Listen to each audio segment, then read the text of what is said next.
Përshëndetje të nderuar shikues të Infodesk, mirë se po takohemi edhe sonte.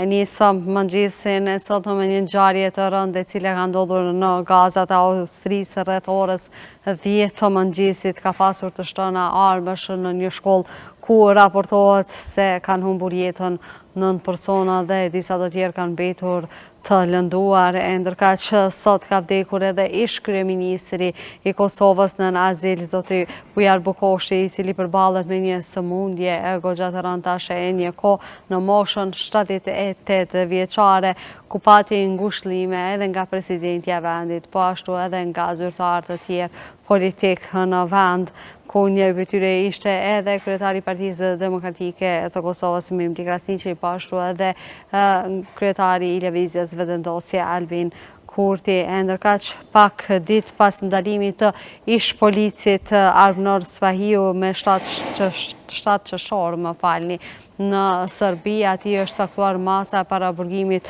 për një muaj, ku pati reagime edhe nga kryetari i Aleancës për Armiqrinë e Kosovës, ku i bëri thirrje të gjithë mërgjimtarëve që të mos kalojnë përmes Serbisë, pasi që ka tendenca të ndryshme nga ky shtet që të ndalohen persona të ndryshëm. Po për këto dhe shumë informacione të tjera ju lëm të ndjekim bllokun e lajmeve për të kthyer me musafirët në studio, ku do të diskutojmë si temat politike, ekonomike, pa lënë anash edhe temat që kanë të bëjnë në arenën ndërkombëtare. Bizneset kërkojnë shtyrjen e tregut të lirë të energjisë, thirrje qytetarëve për protestën e nesërme. Dhomat e tregtisë dhe industrisë kanë kërkuar shtyrjen për një vit të tregut të lirë të energjisë, derisa kanë apeluar për pjesëmarrje sa më të madhe të bizneseve dhe qytetarëve në protestën që do të mbahet nesër kundër vendimit të zyrës të rregullatorit të energjisë, ZRE, për tregun e lirë të energjisë, që hyri në fuqi më 1 qershor. Në një konferencë për media, u bë e ditur se protesta e nesërme do të mbahet nga ora 11 deri në ora 12 në sheshin Skënderbeu në Prishtinë. Protesta do të jetë nesër prej orës 11 deri në ora 12. I ftojmë të gjithë anëtarët të cilët janë anëtarë tonë, dhomave, sektorëve të ndryshëm, shoqata të ndryshëm, po edhe ata që nuk janë, se të gjithë prekën. I ftojmë të gjithë ata që prekën, që të na bashkangjiten për të mirën e ekonomisë së vendit, për mbrojtjen e qytetarëve të Republikës Kosovës, për shkak se në fund qytetari i Republikës Kosovës ka me pagu si konsumator çmimin e kësaj rritje. Ftojmë ZRE-n që të reflektoj, ftojmë qeverinë e Republikës Kosovës që të reflektoj, që na jepet mundësia edhe për një fazë të tranzicionit. Ky vendim i ka çrregullu bizneset, ja ka çrregullu planin investiv, ja ka çrregullu komplet planin financiar. Asnjë biznes nuk është kundër daljes në treg lirë, asnjë biznes nuk është kundër ZRE-s ose institucioneve. Ne e kemi një kërkesë të vetme. Ana një fazë të tranzicionit që të përgatitet tregu, të përgatitet një paketë që i mundson biznesit me investu në panela solare, në bateri, të eliminohen kufizimet që ekzistojnë sot për ato biznese që prodhojnë energji për paneleve solare, dhe biznesi sipas planit, sipas mundësive, fillon me kalu në tregun e lirë, që do të ketë më shumë oferta dhe më shumë mundësi për me zgjidhje çmim më të lirë se sa që ka sot. Shiko, protestat nuk do ndalen. Protestat nuk do ndalen se kjo është mjeti i fundit që na ka mbetë si biznes. Thash edhe në fillim që nuk është duke u bë pej dëshirës ose vullnetit. Mirë po, kjo na ka mjeti i fundit, ne kemi kërku me dialog, kemi ofru studime, kemi ofru bashkëpunim, kemi ofru partneritet që të gjithë së bashku ta gjejmë rrugën për me kriju atë fazën e tranzicionit, një plan të fazës e tranzicionit. Pra, për theksoj që desët nuk ka pas, ne shpresojmë që të ketë reflektim këto ditë nga qeveria Republikës Kosovës, se po lidhet me pyetjen paraprake.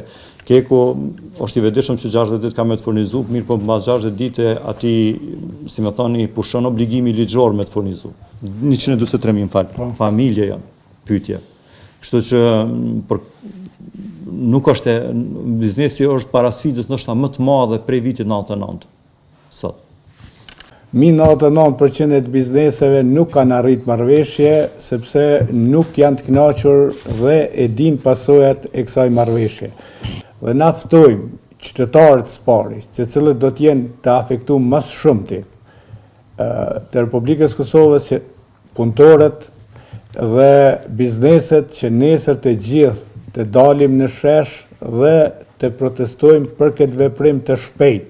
Të gjitha të bizneset, planifikimet i kanë bërë për këtë vetë dhe nuk e kanë llogaritë se do të kenë këtë rritje të çmimit, sepse as nuk e dinë se çfarë çmimi do të marrin në fund të çdo muaji, për shkak se do të jetë me çmim tregut, domethënë është i paparashikuar dhe çmimet pastaj do të hypin në qiell, edhe damet do të jenë të mëdha. Më 29 maj, bizneset dolën në protest si shenjë pakënaqësie lidhur me procesin e daljes së bizneseve në tregun e lirë të energjisë elektrike, duke bllokuar hyrje-daljet në Prishtinë. 10 qershori, dita kur historia shqiptare mori drejtim. Lidhja shqiptare e Prizren lindi si nevojë etike për të mbrojtur trojet tona, identitetin dhe të drejtën për ekzistencë dhe dinjitet. Kështu u tha në manifestimin e organizuar në kompleksin e lidhjes në Prizren me rastin e 147 vjetorit të themelimit të kësaj lidhje. Kryetari i Prizrenit, Shaqir Totaj, dhe presidenti i Republikës së Shqipërisë, Bajram Begaj, ecin këmbë nga shtëpia e bardhë deri në kompleksin e lidhjes shqiptare të Prizrenit. Kryetari i Prizrenit, Shaqir Totaj, tha se sot nuk po kujtojnë vetëm një datë, por edhe një betim në këtë qytet. Ata nuk kishin as mbështetje ndërkombëtare, as resurse moderne, por kishin një gjë që vlen më shumë se gjithçka. Ndërgjegjën kombëtare dhe guximin për të vepruar. Lidhja e Prizrenit nuk ishte vetëm një organizim politik, ishte zgjim i identitetit tonë. Projekti i parë strategjik për bashkimin e shqiptarëve, një ngjarje që i parapriu dhe frymëzoi pavarësinë, lirinë dhe vetë ekzistencën tonë si popull në këtë pjesë të Europës. Kryeministri në detyrë, Albin Kurti, tha se në kontekstin e jashtëm, lidhja e Prizrenit ishte ndërgjegjësimi i plot mbi natyrën e projekteve politike shoviniste të vendeve fqinje, si dhe epokën që po hapej në ndryshimin e përbërjes së fuqive të mëdha. Te lidhja shqiptare e Prizrenit gjejmë edhe shpirtin kryengritës mes peticionesh e protestash, por edhe vullnetarizmin luftarak e ushtarak për mbrojtjen e treveve shqiptare nga ushtrit fqinje.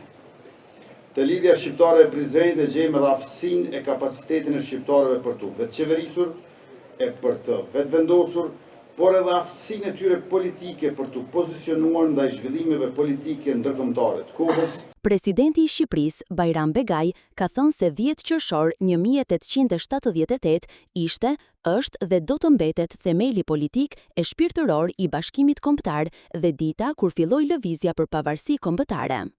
Kudo ku ata janë e jetojnë. Ajo lindi si nevojë etike për të mbrojtur trojet tona, identitetin dhe të drejtën tonë për ekzistencë dhe dinjitet. Historia është frymëmarrja jonë, është gjaku që na rrjedh në deje. Lidhja e Prizrenit është pjesë e trupit tonë, e kësaj zemre që rre në çdo shqiptar të ndershëm, pjesë e identitetit tonë kombëtar. Identiteti ynë kombëtar nuk është vetëm një fjalë, nuk është vetëm një kujtim, por ai është një amanet. Sot detyra jonë është ta çojmë më tej këtë amanet, sepse ne nuk harrojmë historinë. Ndërkohë, para të pranishmëve, profesor doktor Selim Bezera lexoi një kombëtesë shkencore për lidhjen. Përndryshe, sot mbushen 147 vjet që kur, më 10 qershor 1878, filloi organizimi dhe themelimi i lidhjes shqiptare të Prizrenit. Është kjo një herësh një ndër lidhjet më të organizuara politike gjithkombëtare pas lidhjes dhe themelimit të Kuvendit të Lezhës të marsit të vitit 1444 nën organizimin e Gjergj Kastriotit Skënderbeu dhe udhëheqësve të principatave, përkatësisht të princave shqiptar në shekullin e 15. Lidhja shqiptare e Prizrenit në historinë e popullit shqiptar të kohës së re, historikisht është tubimi më i rëndësishëm kombëtar shqiptar. Lidhja shqiptare e Prizrenit në historinë e popullit shqiptar të kohës së re, historikisht është tubimi më i rëndësishëm kombëtar shqiptar. Organizata Italiane për Zhvillim, Organizata Ndërkombëtare e Punës, ILOHE, me kontributin financiar të Agjencisë Italiane për Bashkëpunim për Zhvillim, Ministrisë së Jashtme dhe Bashkëpunimit Ndërkombëtar të Italisë, ka lancuar një nismë të re për bashkëpunim zhvillimor, e cila synon përmirësimin e punësimit të rinjve në sektorin e mikpritjes në Kosovë. Projekti, i titulluar Mbështetje për integrimin në tregun e punës të rinjve në industrinë e mikpritjes, ka në fokus sektorin e hotelerisë, restoranteve dhe cateringut HoReCa. Ambasadori italian në Kosovë, Maurizio Antonini, tha se për Italinë kjo është prioritet, ndërtuar mbi përfshirjen dhe mbështetjen. Ndërsa, kryetarja e zyrës së AICS në Tiranë, Stefania Vicacaro, shtoi se ky projekt është një garanci e mbështetjes dhe qëndrueshmërisë. E zyrtari i lartë në Organizatë Ndërkombëtare të Punës në Prishtinë, Blerim Murtezi, tha se të rinjt do përfitojnë nga mësimet në vendin e punës për shërbime për karrierën dhe punësimin. Ky partneritet ndërmjet Italisë dhe ILOS përbën një hap të rëndësishëm drejt përputhjes së arsimit, punësimit dhe zhvillimit të ndërmarrjeve në Kosovë, duke siguruar që të rinjt të jenë të pajisur jo vetëm për të gjetur punë, por për të pasur sukses. U kthiem në studio për të folur në lidhje me moskonstituimin e Kuvendit të Kosovës, ku edhe dje dështoi, por neve dje para Kuvendit e patëm një protestë organizuar nga avokati Arjanit Koci si dhe qytetari Fatmir Muçolli. Zotri Muçolli, faleminderit shumë që pranuat që t'jeni pjesë e Infodesë dhe të na sqaroni më shumë në lidhje me rreth protestës që juve e bë dje. Që na dha hapësirë dhe mundësi me prezentu vullnetin ton pozitiv që Kuvendi sa më shpejt të konstituohet dhe ta gjenë forcën e pajtimit dhe bashkëpunimit në parlament, po edhe shoqëria në përgjithësi. Unë për veti protesta të ardhshme apo do të mbetet vetëm ajo që e pam dje? Komunikua dhe me një shoqat, rojet e kohës, ne jem aktivista që ke marrë pjesë pej 80 jem kon aktivista. Në të gjitha lëvizjet kur çdo situatë që ka kërku koha, jem kon ju kena përgjigj situatave, edhe jem të përgatit dhe një skenar për motivimin, frymëzimin e bashkëdhëtarëve tonë ta gjenë forcën e pajtimit dhe bashkëpunimit, faljes dhe mirëkuptimit. Është program pune që njerëzit më mësu me veten me punu, me ushtru, edhe ajo më bo pjesë e sistemit tjetës. Protesta sa i përket mos konstituimit të Kuvendit të Kosovës. Po është puna përgjithësi se këtu ka të bëjë me vetdijen. Normal që qytetarët të dashme konin e mosht Prishtina, sepse është e ardhmja tyne. Po aq shumë ju ka hub besimi qytetarëve, aq shumë e kanë hub forcën e besimit në mirësi, që nuk kanë vullnet as forcë me dal, as me ec, as për veti me demonstru. Kështu që për me zgjuqit vullnet mirë, neve na vyn njerëz turt, njerëz motivus, frymëzus, që me zgju vullnetin e qytetarëve që mu bashku edhe mu bor rregull, që deputetin e njëjtë me dhon llogaridhënie atu ku e ka marrë votën. Se pa llogaridhënie që shtu ka me vazhdu edhe keqa po vazhdon. Ata ushqehen me ndjesën e qytetarëve. Edhe është gjuna mu pagu me ditja, sa është 250, a nuk e përdi, a një penzion është 100 euro. Zotri Muçolli, a keni hasur për kraje nga qytetarë të tjerë në iniciativën që juve do të merrni edhe në seancat e ardhshme? Unë besojmë që çdo sen, unë jam gandist dhe synoj me bo një projekt gandist. Do të thotë, unë e di që në fillim njerëzit hezitojnë. Po edhe më kanë akuzu, po në fund kur të shohin që është e mira për të mirën e vendit, tonë kanë me përkrahun, besoj të gjitha partitë politike po ta kuptojnë qëllimin dhe arsyen, pse po dojmë na mobilizu, pse duhet realitetin me ndryshu, po secili nga vetja me fillu. Mos më marrë me të kalume kush ka bo, po çka do të bojmë? Qysh mundum këtë blokad që ka kap shoqërinë, jo vetëm te ne, se nuk është në pyetje vetëm te ne, po është momentalisht krizë globale. Edhe për me reflektu pozitivitet nga Kosova, me dar një rrezë energjisë pozitive ku do në botë, që edhe Ministrin e Punëve të Jashtme me angazhu që në çdo vend të botës, më organizu festa paqësore, më organizu marshe paqësore me program dhe sistem energji pozitive që këtë bota më qunë kom për ne me lëbu që Kosova më pranur si vend paqësor. Edhe mundon nga... Faleminderit shumë që na i dha të gjitha këto pikpamje dhe besoj që do të merren parasysh nga gjithë. Dhe juve ju përshëndesem dhe uroj që e mira t'i përcjell edhe bashkëdhëtarët tanë. Neve uroj që të gjithë të reflektojmë dhe kjo gjendje në institucionet vendore të ndryshoj. Reflektu se cili qytetar nuk mundet realitetin me ndryshu. Unë uroj që të vedisohen, ndërgjegjësohen edhe kësaj iniciative të bashkohen. Shumë zoti Muçolli që ishe pjesë e Infodes. Faleminderit, respekt e marrësi. Neve të nderuar shikues, do të vazhdojmë me intervistën e radhës. U kthejmë në studio për të folur në lidhje me gjendjen politike në vend. Nesër e kemi seancën e ardhshme, a do të dalim nga ky ngërç politik i cili na ka kapluar, apo do vazhdojmë sërish me 48 orë të famshme për vazhdimin e seancës së radhës. Me mua në studio është Abdullah Klinaku. Faleminderit shumë që pranuat që t'jeni pjesë e Infodes. Faleminderit shumë juve për ftesën. Zoti Klinaku, po shkon në numrin e 30 dhe nuk po kemi konsiderim të kuvendit të Kosovës. Si për ju duket të gjithë kjo gjendje, ky ngërç politik i cili tashmë ka kapluar politikën kosovare? Për fat keq duke pas parasysh nevojat imediate që i ka vendi jonë dhe populli jonë që me pas një qeveri sa më shpejt funksionale, kjo zgjatja edhe ky ngërç politik që ka ndodhur Kosovës besoj që është në disfavor të qartë të shtetit tonë edhe të funksionimit politikave të thellë, apo të njëjtën kohë edhe vetë jetës qytetarëve. Sa më shumë kemi qeveri që nuk ka përgjegjësi ndaj parlamentit, ndaj kuvendit, në këtë rast kuptim të përgjegjësisë ndarjes së pushteteve midis ekzekutivit dhe legislativit, na do të kemi mundësi më të mëdha për korrupsion, do të kemi mundësi më të mëdha për keqpërdorim detyrës zyrtare, do të jetë mundësia më e madhe për format e abuzimit me përgjegjësi dhe kompetencat që ka një qeveri që është në detyrë ose që është në shkurje. Dhe duke pas po ashtu parasysh edhe aspektin e vendimarrjes së kufizuar për sa i përket qeverisë, format e tilla i bien që qytetarin kur rreth vetin ka me përjetu dhe po e përjeton çdo ditë më shumë këtë farë zgjatimit të madh ose edhe këtë ngërç që ka ndodhur në kuvendin e Kosovës. Kur po i shkon në favor ky zgjatim?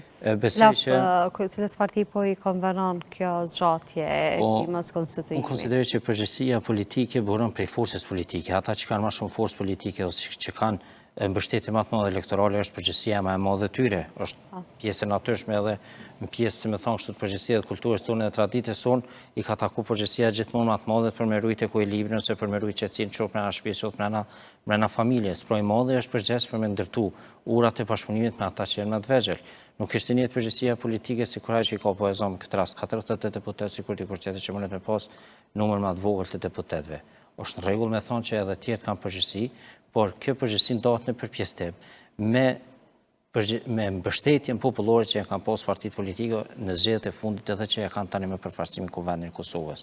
A beson që do të jenë të gatshëm qytetarët që dalin në zgjedhje duke ditur e gjithë ky kaos politik që është bërë tani, edhe tash së fundi do i kemi edhe zgjedhjet komunale, pastaj nëse shkohet edhe në zgjedhje qendrore, sa është e bezdishme për qytetarët edhe do shprehin gatishmëri për të dalë në zgjedhje? Kjo është një pyetje të cilën besoj që shumica e njerëzve e kanë në kokat e tyre. Për fat keq besoj që kjo është duke ndikuar negativisht te shpresa e qytetarëve. Po e zon, kur është bën një qeveri, qytetarët kanë pritur që ka me pas suksese shumë qeveria Kurtit në mandatin e kaluar. Për fat keq një pjesë e madhe është gënyer për shkak që shumë sektor kanë qenë sektor të dështuar për sa i përket qeverisjes. Është më zgjedhje dhe qytetarët prapë ja kanë dhënë besimin më të madh partisë lëvizjes vetëvendosje. Me këtë rast kanë llogaritë që kjo parti ka me pas mundësi për krijimin e institucione sa më shpejt për me kryer disa politika ose për me zhvilluar disa aktivitete sa më të mira qeverise që me përmirësoj jetën e qytetarëve. Këtë kjo fazë e zhgënjimit të madh të qytetarëve ka me ia humb njerëzve motivin edhe për reagim, motivin edhe shpresën ka me ia humb, po të njëjtën kohë edhe mos angazhimin qytetar edhe shfrytëzimin e drejtës tyne për me votu, për shkak që llogarisin që ne kemi dhënë drejtën tonë në shkurt të viti, tani jemi në qershor dhe nuk kemi një qeveri. Kjo ndikon shumë negativisht, do ndikojë për zgjedhjet lokale, po të njëjtën kohë edhe nëse përsëritjen zgjedhjet qendrore, por edhe nëse do të kemi zgjedhje të jashtëzakonshme. Një qytetarëve dishën vendin tonë, kam e thonë, cilla është përgjegjësia e amnisioni votoj një parti politike dhe shkon 6 muaj ata nuk janë gjendje me bë qeveri. Unë besoj që kuptim të mbështetjes elektorale, gjitha partitë do të kenë me qujtë kështu për shkak të zhgënimit që ja kanë bërë qytetarët, do të kenë humbje të votës, dhe unë kisha konsideruar që në faza afatgjate, por që se kish pas një projekt tri politik, në zgjedhjet e ardhshme, do të ishte mundësia më e mirë qytetarët ta gjejnë veten në kuadër të një projekti tri politik. Për shkak që këto parti që kanë këtë përfaqësim në Kuvendin e Kosovës, i kanë zhgënyer me sjelljen e tyre ose me veprimtarinë e tyre. Tash, kush më shumë e kush më pak, kjo është shumë relative, ose kjo ka më varë në varësi të propagandës që kanë me zhvillu partitë politike. Që e parti që ka me pas një propagandë shumë agresive dhe më të fuqishme, me paraqit veten si viktime, si gjëna që kërkush nuk erë me mu ose nuk morën mu, ata kanë me provu me nxjerr veten më mirë të qytetarët, për shkak që provojnë me nxjerr veten si viktimë. A ka nis kjo propagandë? Po, besoj që veç ka nis aktivitetet elektorale, e dini që qeveria në shkurje ka kufizime për sa i përket vendimarrjes, por edhe pse është qeveri në ndërheqje, edhe pse ka pas diskutim shumë për punën e ushtrimit të veprimtarisë së qeverisë apo të deputetëve që janë zgjedhur, përfshi kryeministin dhe disa ministra që janë deputet në Kuvendin e Kosovës, qeveria vazhdon me marrë vendime të cilat i prekin projekcionet buxhetore. Ideja që vendimet e qeverisë i prekin projekcionit buxhetore i bjen që ka dalë jashta kompetencave të një qeverie në detyrë. Dhe kur del jashta kompetencave të një qeverie në detyrë, atëherë ka bërë shkelje ligjore. Rrjedhimisht shkelje ligjore ka mundësi që të ketë bë, dhe besoj që konstatuohet në të ardhmen, por të njëjtin kohë ka bë veprime që i nxisin reagimin pozitiv të qytetarëve për përfitime elektorale. Ideja e mbështetjes për lehona, për shtesat e fëmijëve dhe për mbështetjet e grave shtatzona, ose edhe punën e pagave që është përmend, edhe pse të puna e pagave në vendimin e qeverisë në fund vitin e kaluam ka qenë që me pagën e qershore del plus 55 euro më shumë paga. Me vendimin e fundit të shtyrën për korrekt, pra vendimi për 55 euro për më shumë për pagën në sektorin publik ka qenë i planifikuar në buxhetin vitit 2025 dhe zbatimi i tij ka qenë prej pagës së muajit qershor. Megjithatë ka shkuar muajin korrekt. Këto veprime edhe këto vendime ajo besoj që është pjesë e kësaj pakos që provon në çdo mënyrë për me përfitu elektoralisht më shumë. Dhe në fundit e ka qeverinë dhe natyrisht çdo kush provon duke i shfrytzuar gjitha instrumentet për me çu mesazhin se sa mundet me përfitu votë elektorale prej qytetarëve. Me këtë rast, i merr çdo vendime politike, efekti i tyre është i menjëhershëm tek qytetari, të gruaja, të lehona, të shtatzana, të fëmijët në 15 vjet, atëherë i bën që si mundësi e madhe e sheh dhe si mundësi e përfitimit të votës së tyre.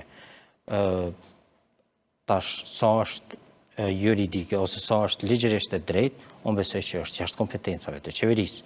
Sa është pozitive për qytetarin, besoj që po bëhet shumë më pak se sa që është dashur, më bëhet edhe më shumë, por jo më bën në kësaj faza kur është qeveria në detyrë ose kur është jashtë kompetencave. Pra gjendjes ekonomike të cilën e kemi edhe ato rritje janë të pamjaftueshme apo jo? Fiks, pra nëse mendojnë ana për rritje, unë besoj që për çështjen e familjes dhe për mbështetjen e familjes duhet me qenë një projekcion 2 vjeçar, 4 vjeçar, 6 vjeçar, që shtrihet në një strategji afatmesme dhe afatgjatë të mbështetjes së familjes.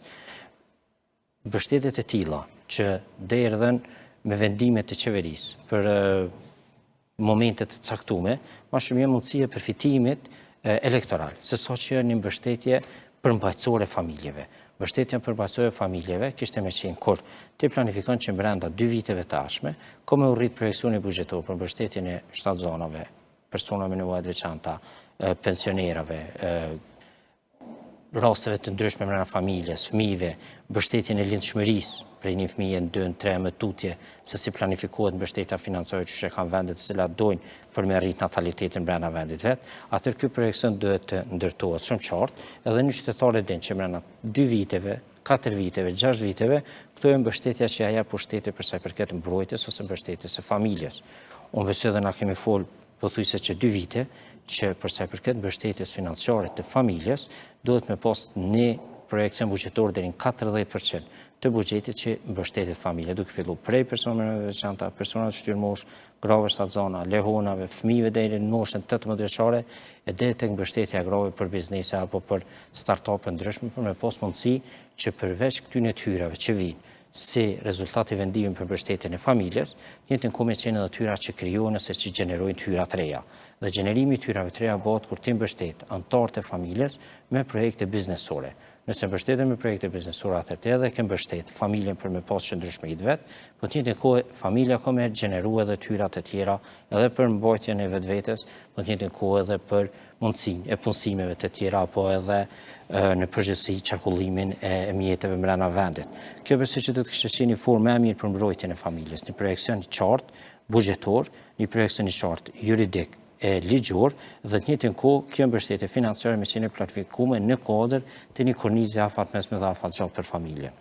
Që asnjëherë të mos kalohet në një vendim në vendimin tjetër, të mos të kalohet korniza. Para se me anë në pushtet, kjo qeveri që është aktuale, është thirrë shumë në lidhje me banesat kolektive, ku shumica e njerëzve e kanë përkrahur që çiftet e reja në rast se martohen do të kenë mundësi që ta marrin një banesë me një kosto shumë të ulët, ndërka që nuk kemi pa ndonjë hap të tilla, kemi pa në PDF që kryeministri një farë mënyrë doli tha që komunat nuk e kanë kërku që të bëhen banesat kolektive. A është dashur të kërkojnë komunat apo është dashur që qeveria vetë ndërmarr iniciativën që se ka qenë premtim i tyre elektoral? Spori kena një mos koordinim shumë të madh midis qeverisë dhe midis komunave. Është Asociacioni i Komunave të Kosovës, që zakonisht i bashkëndon aktivitetet edhe veprimtaritë midis qeverisë dhe komunave. Dhe që ka pasur jashtëzakonisht shumë ankesa. Përplasje, ka pasur një përplasje midis qeverisë dhe Asociacionit Komunave, kryesisë e Asociacionit Komunave, dhe të njëjtën kohë ka pasur shkurtime buxhetore për sa i përket komunave. Po komunat janë të obliguar për me pas një plan social të banimit. Ai plan është 3 vjetë me tutje, edhe dorëzohet në Ministrinë e Mjedisit dhe Planifikimit hapësinor. Duke dorëzuar në këtë ministri, atë kjo ministri bën planifikimin e mbështetjes financiare të projekteve për banim social. Por, përderisa qeveria ka publikuar idenë e mbështetjes ose ndërtimit të banimit social për mundësi të pagesës së përballueshme, atëherë besoj që kjo formë para nuk ka dhënë efekte gjatë këtij mandati. Se ka mundësi me realizu. Forma se çish ka mundësi me realizu banimi i përballueshëm janë vende që i kanë trajtuar këtu edhe kanë hecë. Pra, ti nuk ke nevojë me bëni një zbulim të madh, vetëm duhet të marr modelet që kanë dhënë sukses në këtë formë. Modeli është edhe Turqia që e ka praktikuar, por të njëjtën kohë edhe vendet bashkisë evropiane. Më herët ka qenë një prej formave, sidomos vendet që kanë qenë në ndikimin e Jugoslavën Ballkan, po në përgjithësi edhe të Bashkimit Sovjetik nëpër Evropë, kanë ndërtuar banesa edhe lagje kolektive për familjet që nuk kanë. Dhe kjo ka qenë praktikë edhe vendin tonë. Evropa duke pas parasysh faktin që nëse ti ndërton banesa kolektive me një lagje, me një zonë, bën 5 blloqe, 10 blloqe, edhe aty njerëzit ndërtohet imazhi që ajo është familje për njerëz të varfër, për njerëz që s'kan, për njerëz. Tash ka ndodhur. Evropa ka thonë që nëse na, domethënë, praktikat e Bashkisë Evropiane kanë thonë, nëse na shkojmë këtë formë, atë na po stigmatizojmë familjet që jetojnë në këto banesa kolektive. Rrjedhimisht po stigmatizojmë edhe fëmijët, se për shkak se gjithmonë dikush ka më thonë që këta janë fëmijët që jetojnë te banesat e socialit. Çka ka bërë Bashkia Evropiane? Bashkia Evropiane ka ndruar metodë, po ka ndruar metodë edhe shtete tjera. Banimin e përballueshëm e kanë planifikuar në kuadër të planifikimeve të ndërtimit në lagje të përgjithshme, jo në lagje të veçanta. Po e zom, nëse ka hime një lagje që janë kshu lejet për 5 kat, 6 kat, komuna kanë ndërhyjë ose pushteti kanë ndërhyjë për me shku disa kat më shumë që disa prej banesave të ndërtimeve me i taku komunës ose qeverisë dhe ajo përmes grandeve dhe përmes mundësisë së përballueshme të financimit, ja ka kriju mundësin familjeve të cilat kanë pas nevojë për banim ose çifteve të reja. Që është shumë e lehtë duke ditur ndërtimet që bëhen në Kosovë të jashtëzakonshme. Janë praktika që i njekin shtetet e Bashkisë Evropiane dhe kjo ka qenë Kosovë shumë lehtë me bë. Pra, nëse e ke pas në plan, nëse e ke pas për një me kur thojna, për me pas banim të përballueshëm social për familjet dhe për çiftet e reja në Kosovë, momenti kur e ke marrë buxhetin ose qeverin, viti i parë është natyrisht ka sfidat e veta, prej viti 2 ka qenë dashur të bëhet projekcioni i tillë, përfshi edhe mundësisë ndryshimeve ligjore. Dhe sot çiftet e reja, familjet kishin pas mundësi për me qenë shfrytzues të këtyre skemave të banimit social ose të banimit të përballueshëm, qoftë për çiftet e reja, qoftë për familjet të cilat janë nevojë. Dhe besoj që edhe këtu gurtemelet e këto që i kanë qitë gjatë kësaj kohe, ma shumë kanë qenë si pjesë e kësaj mundësisë një kampanje të mundshme elektorale, se sa që përmbajtësisht do të jenë përfitues njerëzit. Ne kemi parë shumë çerdhe që kanë mbetur vetëm pas prerjes së shivitit, kanë mbetur aty, nuk është bërë asnjë punë më tepër vetë se janë udhë gurtemelet ose është përdor kjo praktikë në disa institucione, në institucione arsimore, në institucione shëndetësore, ku për shkak të interesave të kohës, mundësisë përfitimit elektoral ose krijimit të lajmeve, krijimit të opinioneve, kur ka dalë një skandal, e kanë planifikuar një institucion me shkuar prej një shret për me mbulu skandalin. Dhe për fat keq, masi që janë prej shiritet, institucioneve arsimore apo shëndetësore, ka pas punime edhe 5 muaj, 6 muaj, 1 vjet ndoshta, pastaj janë përfunduar punimet në atë zonë. Këto besoj që është lehtë e vërtetueshme, kushdo që i kanë ndjek për afër ose kushdo që ka pas mundësi se më thonë, shkon është edhe me marrë trajtim shëndetësor për institucionet tona shëndetësore, e ke pa që në media është dhënë që ajo punë është kry, ku e shkoti ke pa hala të punu me mujt tonë mas asaj që është preshëriti e aty në njësive të institucionet qoftë shëndetësore, qoftë arsimore. Po megjithatë kjo është, se më thonë, është politike dhe partit provojnë me çdo formë për me përfitu politikisht, me bo, se me thonë, veprimet të tilla që i tërheqin votën e qytetarëve. Fatkeqësia është që reflektimi edhe i qytetarëve besoj që duhet me qenë nivel shumë të lartë për sa i përket votës e karshi kësaj, besoj që partitë politike pastaj do ta ngrisin vetë dijen e veprimit edhe të premtimit tyre. Nuk mund të shkojnë në pozitë me premtu çka vjen në mene, kur vjen në pushtet mos me realizua as 10% asaj çka është menduar ose çka është premtuar në kuadër të fushatave elektorale. Po për fat keq na kemi edhe tashmë këtë krizën që veç se e ka bllokuar për momentin gjithë veprimtarinë normale të funksionimit të shtetit tonë, që besoj që është një prej përgjegjësive më të mëdha që duhet me ndije çdo parti politike edhe çdo politikan vendin tonë. Zoti Glinaku, ne kemi pa edhe një deklaratë edhe nga Beg Berisha, i cili foli për një luftë të përgjakshme, si që tha ai, na duhet një ndërhyrje një pejgamberit. Si shin juve këtë fjali që zoti Berisha e tha në këtë kohë ku po kalojmë goxha sfida si vend? Unë besoj që na duhet me pas shumë kujdes edhe si po veprojmë, po të njëjtin kohë me pas kujdes edhe çka po deklarojmë. Besoj që qytetarët e vendit tonë pak a shumë janë lodhur prej shumë faktorëve. Faktorët ekonomik, faktor social, kushtet në shëndetësi, kushtet në arsim, dhe nëse flet për një vend ku brenda 4 viteve kanë emigruar mbi 100.000 banor, atëherë i bën që shpresa e njerëzve në këtë vend është qysh me emigru jashtë vendit, qysh me dalë jashtë Kosovës, qysh me gjetë veten në Evropë. Në kuadër të kësaj përpjekje që me emigru çdo kush e më shumë që po provon me dalë jashtë Kosovës, atëherë bën që qytetarët nuk janë të e gjetë veten këto, por nuk janë të e pa veten që munden me realizu qëllimet e veta në vendin tonë, edhe që Kosova është e jetueshme qysh dikush menon edhe shpreson në kushtet minimale të jetesës. Ne kemi pasa profesionistë në kanë ikë prej vendit. Kanë ikë profesionistë, kanë ikë rini, kanë ikë specialista, kanë ikë infermier, po kanë ikë dhe po vazhdojnë me ikë. Dhe në kuadër kur i kemi gjithë të sfida përpara, e kemi një ngërsh politik që 5 muaj pothuajse nuk gjen zgjidhje se çysh me dalë. Qytetarët janë lodhur me këtë 48 torshin, edhe kanë nisur më zhgëny, me thonë, ndoshta edhe ata që kanë votuar partitë politike kanë nisur më zhgëny vetë ato parti politike. Në këtë situatë kur kena një farloj depresioni kolektiv që është të ngarkuar çdo ditë më shumë jetën qytetarëve, unë besoj që politikanëve i takon me pas shumë kujdes edhe në deklarime publike për të njëjtën kohë dhe veprime. Qytetarët e vendit tonë besoj që kanë pjekuri më të madhe politike se sa me pas një reagim racional për hatër të partive politike. Në fundit qytetarëve ju rrit rryma, edhe nëse ke planifikuar një kosto financiar për 50 euro me pagu rrymë, tash kemi pas 80 euro, atëherë bën që 30 euro e kostos përgjithshme që ke pas mundësi me planifiku diçka brenda familjes ka me shku për rrymë. Po flasim 30 se sigurt janë shifra edhe më të mëdha. Përgjithësi dhe në 40% 50% kjo rryma gradualisht që është rritë gjatë kohë. Pra ti kime pagu pothuajse 2 fish të rrymës që e ke pagu më herët. Çmimet e tregut çdo ditë janë të larta dhe kjo çka të bën? I bën qytetarët e vendit tonë mundi, si më thon, të huajnë vendin e vet.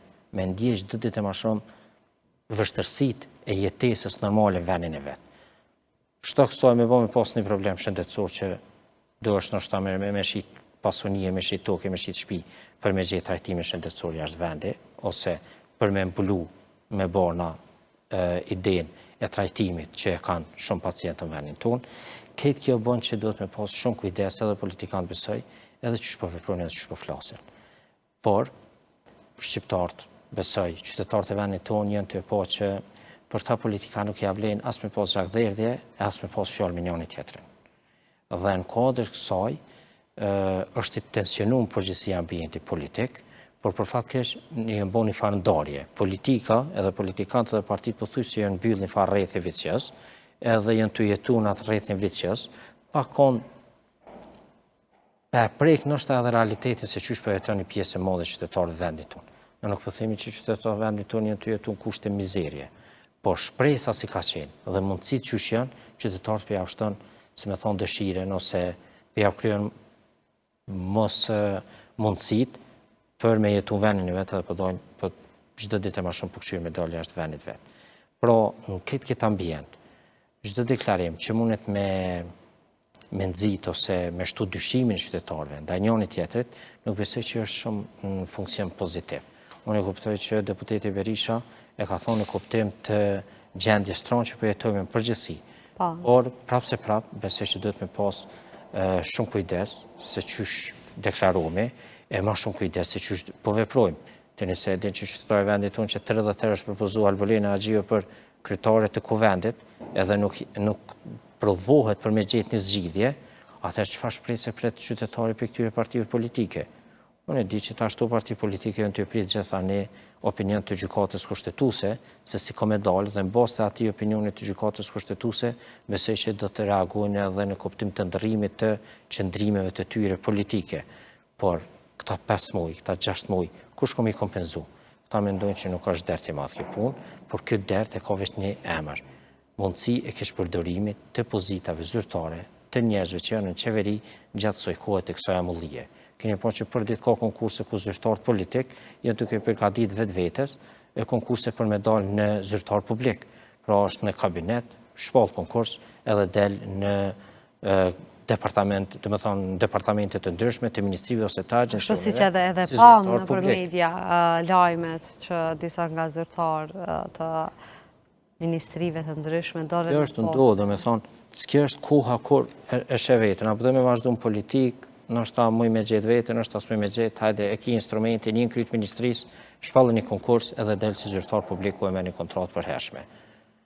Në regullë është çdo kush, si me thonë, e ka synimin fundit për me realizu edhe karrierën e vetë, nështë ta edhe synimin e vetë për shkak të profesionit, por çfarë kushtet barabarta po flasim kur sa qytetarin të diplomum e që sillen pa punë, ose që kryjnë punë që nuk përkojnë me diplomimet e tyre ose me profesionet e tyre. Është diplomum, ka fakultet, nështë ta ndjek edhe master, edhe punon në për punë të cilat janë ose me shkollë mesme, ose nuk ka nevojë nështë ta për kvalifikim heq. Edhe për një qytetar e tillë çka kemi pritin kuptim të shpresës që këtë vend është mirë. Një vend, për bindjen tem, mundet me qenë vend ku njerëzit dëshirojnë me jetu, është kur e ka drejtësinë, mirëqenien, edhe kur njerëzit e ndjejnë meritokracinë. Ku çdo kush ka me shku vendin, punën edhe detyrën e vet me kry, pajtim me profesionin e vet, aftësitë e veta dhe mundësitë e tij. Në punë që është në pajtim me profesionin e krijon mirëqenien. Kur krijohet mirëqenia ndërtohet një drejtësi e gjithë mbashme në çat vend, edhe çdo kush pastaj jeton edhe ka qef me jetu në atë vend.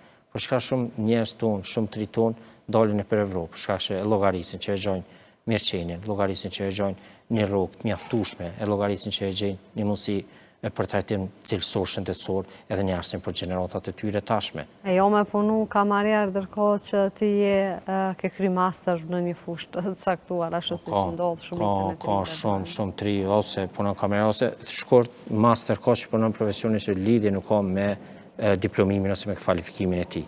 Dhe thjesht këtë ambient besoj që politika duhet me ngritë domosdoshmërisht përgjegjësinë e veprimit në pajtim me nevojat që kanë qytetarët e vendit. Isha në veç edhe të një tip, zoti Grinahu, kam pa që ke ba goxha shumë reagime sa i përket të javës së krenarisë, cila do të mbahet javën që vjen. A besoni që po bëhet një proklamim i tepër i kësaj parade që mbahet në vend? Po, kjo është, sidomos të vitit e funit ka marrë havë, ju e keni pa që kryetari vetë vendosjes Kurti ka qenë pjesë aktive e paradave, këto 2 vitet ose këto 3 vitet e fundit. Unë besoj që përderisa po flasim për një vend që ka sfida ashtë mëdhaja, me udhës është me zhvillu politika që kena me pas javë e kemi me pas det të sensibilizimit për familjen. Për example, shumë vende, 15 maj është dita ndërkombëtare e familjes. Vitin e kaluar kemi kërkuar që të shënohet edhe në Kosovë. Për fat keq qeveria e Kosovës nuk e shënon 15 maj si ditën e familjes ose javën e familjes, për me zhvillu aktivitete të shumta e të ndryshme që nxisin idenë e familjes së qëndrueshme dhe, si më thon, rezistente ndaj ndryshimeve ose rezistente ndaj sfidave me të cilat po ballafaqohet. Po për fat keq, jam fokusuar te java e krenarisë që sponsorizohet prej komuniteteve ndryshme, që kam për synim edhe për qëllim idenë për bindjen tem të cenimit të vlerave bazike dhe funksioneve bazike të familjes. O qelë edhe këtë vit, për dallim prej viteve të tjera, në Kosovë, se ka pas parada krenarisë gjithmonë jam shef mas Shtetit Bashkuar të Amerikës për fat keq, atje po bëhet, do të më bëhet edhe na. Ju e dini që presidenti Trump e ka anulu muajin e krenarisë Shtetit Bashkuar të Amerikës, dhe të njëjtin kohë aktivitetet të tilla të cilat nxisin ose shtyn në mënyrë kogja brutale agjendat e veta. E keni pa që mas zgjedhjes së presidentit Trump në Shtetet Bashkuar të Amerikës si president, edhe në ambasadën e Shtetit Bashkuar të Amerikës, është hjek flamuri i komunitetit që ka qenë vendosur për muj të tërë. Dhe përderisa Shtetet Bashkuara të Amerikës janë duke zhvillu politika pro familjes dhe me kujdes ndaj këtyre politikave të LGBT-s, për fat keq Kosova po vazhdon edhe qeveria po vazhdon në çat trend. Dje prom e kish hap kryeministri i vendit, ose deputeti lëvizjes vetëvendosje e kish hap idenë e javës së krenarisë në Kosovë dhe për fat keq e trajton aty që reagimi jonë do të jetë pro këtij komuniteti dhe do të reagojmë ashpër ose duhet në mënyrë graduale të heqim idenë e turpit edhe njeri do të me kallëzu publikisht se çysh ndihet, çka është, çka s'është. Unë besoj që ky vend edhe parashikohet me ligjer, zoti. Ky vend që drejtat e askujt në Kosovë nuk cënohen kuptimin e drejtave bazike, por sforcimit të drejtave të një komuniteti është i cënu familjen vendin tonë. Nëse mendon të ishim brenda këtij komuniteti, kemi leju martesën brenda një të zgjini, kemi leju mundësinë e adaptimit të fëmijëve prej çifteve një-gjinore, kemi kriju mundësinë e ndërrimit të gjinisë, dhe në fund çka komendohet që ti kemi pas një krijes tre në kuptimin e familjes. E drejta tradicionale i kanë mbrojt edhe i kanë njohur gjithmonë 4 funksionet bazë familjes. Funksioni i riprodhimit, funksioni ekonomik, funksioni social edhe funksioni i edukimit fëmijëve. Këto janë 4 funksionet që i kanë njohur e drejta tradicionale. Dhe ti me këtë pako ligjore, me këto farë parada, me këto aktivitetet të tilla, në mënyrë graduale jetë duke provu me i cenu funksionit bazë familjes. Dhe na po themi, a ka problem Kosova edhe ka shumë sfida familja, atëherë pse nuk po fokusohemi te dita e familjes, te java e familjes dhe te aktivitetet financiare, politike e juridike pro familjes. Kemi thënë që 3 vite që është e udhës Kosovë me u themelu Ministria për Familje, për fat keq qeveria nuk e ka pas asnjëherë të arsyeshme formimin e Ministrisë për Familje që kemi gjetë sa më afër familjeve, si praktik e vendeve ndryshme siç është Gjermania prej vitit 1952 që e ka funksionale këtë ministri. Pra thjesht besoj që i kemi ngatruar me gjas kogja fort prioritetet edhe peshën e temave që i takojnë vendin tonë. Për mua prioritet është familja edhe pesh është mbrojtja e saj, ose pesh politike ka mbrojtja e familjes, që për fat keq qeveria ka vendosur prioritete tjera edhe promovim të vlerave që i cënojnë funksionet bazë familjes. Zoti Grinahu, faleminderit shumë që erdhën në Info dhe ndan të gjitha këto informacionet që kanë të bëjnë me mirëqenien e qytetarëve të Republikës së Kosovës. Faleminderit shumë juve për ftesën. E neve të nderuar shikues, vazhdojmë me intervistën e radhës. U kthejmë në studio për të folur edhe më tutje në gjendjen aktuale politike në vend dhe mënyrën se si po zhvillohet vendi jonë dhe gjitha politika që kanë të bëjnë me Kosovën me mua. Në studio është Kenan Gashi, faleminderit shumë që gjete kohë që t'jesh pjesë e Infodes. Faleminderit shumë për ftesën, kënaqësi. Unë e pash gjeni deklaratën në cila mbani jashtëzakonisht për shtypje duke ditur se nuk kemi konstituim të Kuvendit të Kosovës e ndërkaq deputetët po vazhdojnë punën e tyre, ndërkaq po kërkojnë edhe asistent që të kenë afër vetës, që ta vazhdojnë punën e tyre si deputet. Sa është arsyeshme që të kemi asistent deputetët ndërkaq që nuk është duke u bërë ndonjë punë përveç atyre seancave 15 minutëshe, të cilet tashmë janë bërë një farë rutine e Kuvendit të Kosovës. E para që është shumë e rëndësishme që deputetët nuk kanë filluar të bëjnë punën e tyre, domthonë me 5 minuta dhe 2 minuta që ardhe dhe shkurje, është jo e duhur, domthonë është e turpshme që të kenë asistent, siç që kanë emëruar zyrtar të lartë personal. Dhe deputetët, qëllimi i këtyre asistentëve t'i asistojnë në punën me të cilën kanë deputetët, në komisionet parlamentare, natyrisht edhe në rrethona me të cilën ata kanë punë në kuvend. S'poku punë të tyre që bëjnë gjatë si deputet, ndihmojnë t'i asistojnë apo t'i këshillojnë këta asistenta apo këta zyrtar të lartë personal. Fati keq që kuvendi nuk ka mekanizmat të tyre, për pas një shkurje disa minutave dhe dalje nga salla dhe natyrisht nga objekti i kuvendit, por jo të angazhimit të tyre në ndonjë aktivitet që mund të luajnë rolin si deputet.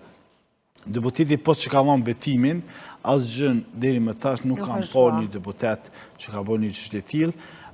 Vullneti i tyre duhet jetë edhe pavarësisht se sa ata deputet luajnë apo kanë rol brenda kuvendit, por nuk I kemi parë një gjë të tillë, përjashtim të një deputetit që peshohet, që vrej nganjëherë për vullnetit të saj, që është Sala Jashari, domethënë që e kanë parë një angazhim të saj personal, jo si një prej anëtarëve të komisionit, po vullneti I saj për të zhvilluar, por jo ndonjë deputet që për me zhvilluar aktivitete në terren apo për të zhvilluar ndonjë aktivitet, pavarësisht që s'mund të luajnë rolin e komisionet të tyre.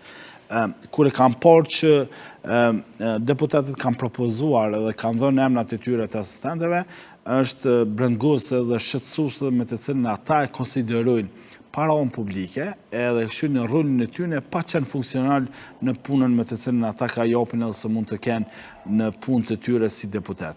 Është shumë e rëndësishme theksohet që deputeti duhet jetë përgjegjës dhe llogaridhënës para qytetarëve dhe para votuesve, por jo të vijë në këtë nivel që ti merr asistentët për çka? Vjen pyetja. Nëse një qytetar, një fëmijë, një plak apo një punëtor me të cilën në këto temperatura të larta kryjnë punë apo janë të angazhuar ato pleqët që s'mund t'i blejnë banat e tyre, do të kishin bërë pyetje deputetit, cilën është puna e asistentit, të këtyre zyrtarit të lartë personal, farë pune po kryjnë. Ndonë se po marrin vendime, kjo qeveri po vazhdon të marrë vendime, ndonë se janë deklaruar si deputet, si zotri Kurti, ne pam edhe vendimin në lidhje me rritjen e shtesave për leona, pashtu edhe të pagës në sektorin publik. E para, deputeti nuk ka të drejtë mbi Kushtetutën e Republikës së Kosovës, mos gabofshi neni 72, edhe ligji I qeverisë neni 31, mos gabofsha, nëse s'gaboj kërkoj falje, nëse s'gaboj në rregull, nëse gaboj më kërkoj ndjesë, që deputeti nuk ka të drejtë të ushtrojë ndonjë funksion tjetër, siç përcaktohet ndonjë pozitë në ekzekutiv, ndonjë mandat tjetër, sepse është në kundërshtim me ligjin e Republikës së Kosovës dhe me Kushtetutën e Republikës së Kosovës. Deputeti, çdo vendim që marrin këto deputet, që janë pjesë e ndonjë mekanizmi tjetër shtetëror, është në kundërshtim me Kushtetutën dhe ligjin e Republikës së Kosovës. E çka është më e rëndësishme, më e veçantja, që qeveria e Kosovës gjitha vendimet që nxjerr nesër, nëse do të bëhet padi, apo do të iniciojë ndonjë procedurë administrative, do t'i kthen në pikën zero çdo vendim. Merrni me mend, si thojnë populli, nëse këto vendime të kundërlehtëshme, në këtë rast të mbështetje financiare që dëmton buxhetin, që jep kosto financiare, nesër farë përgjithësie do të kenë ata zyrtarë, këtë rast, ky kabinet qeveritar, që kanë votuar për një veprimit e tillë që bjen kundërshtim me kushtetutë dhe me ligjet të Republikës Kosovës. Ndërka që janë në krye, synojnë që t'jenë përsëri në krye të këtyre. Pavarësisht asaj, mekanizmi shtetëror është mekanizm që ndjek procedurat. Nëse një organizatë qeveritare apo një grup parlamentar do ta kontestonte një veprim të tillë, atëherë do ta vërtetonte sigurisht edhe një mekanizëm tjetër gjyqësor që do ta nxjerrë një vendim të tillë. Për mua, si anëtar i shoqërisë civile, vetmendësia e veprimit të tillë krijon një pasiguri juridike në vend, e në një kohë krijon një rrezik në formën e qasës e tyre, karshirë raporti dhe përgjësimet të cilën e ushtron një deputet, edhe kërkan një funksionim të tjetër në raport me publikun, e këtë rast si antari, apo këtë rast një person që konsideron vetin antari një kabineti qeveritar. Shembull, s'mund të Koran Morati si deputet të luajë rolin e një ministri, pavarësisht ai lërun në rolin e ministrit. Ai ka unë betim para me përgjithësi kushtetuese që është deputet. Ai nuk ka thonë që është antari në një ekipit të qeverisë. Për këtë rast, konsideroj që veprimet e tilla janë të pamotura, edhe shumë narrativ e keqe në raport me ligjin, e të njëjtë kohë që mos flasim për dëmet që më të cilën shkaktojnë.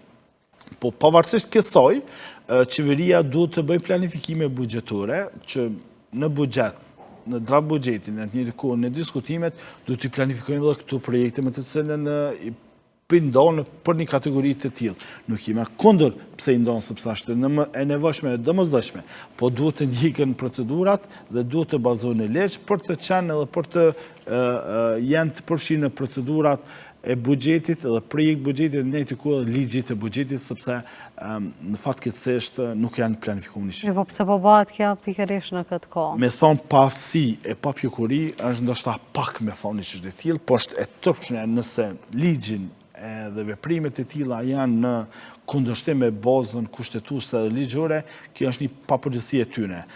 Nganjëherë mendoj që këto veprime apo veprimet e tilla të tij, siç bën ndonjë zyrtar qeveritar apo ndonjë kabinet i tillë, krijon një farë mendësie që për mua është shumë e rrezikshme, që nesër mund të rrezikoj edhe integritetin e vendit tonë, po të njëjtë kohë edhe bazën aspektit të drejtës juridike në vend. Ne kemi pasur shumica e fondeve ndërkombëtare tash kanë mbetur të ngrira për shkak të moskonsiderimit të Kuvendit të Kosovës, ndërkaq po flasim për shumë milionëshe të cilat po jipen në projekte të ndryshme që kjo qeveri po i proklamon, siç është edhe rritja e këtyre pagave për leona edhe për sektorin publik. Sa dëme do të shkaktohen në vendin tonë nga kjo moskonsiderimi i Kuvendit të Kosovës?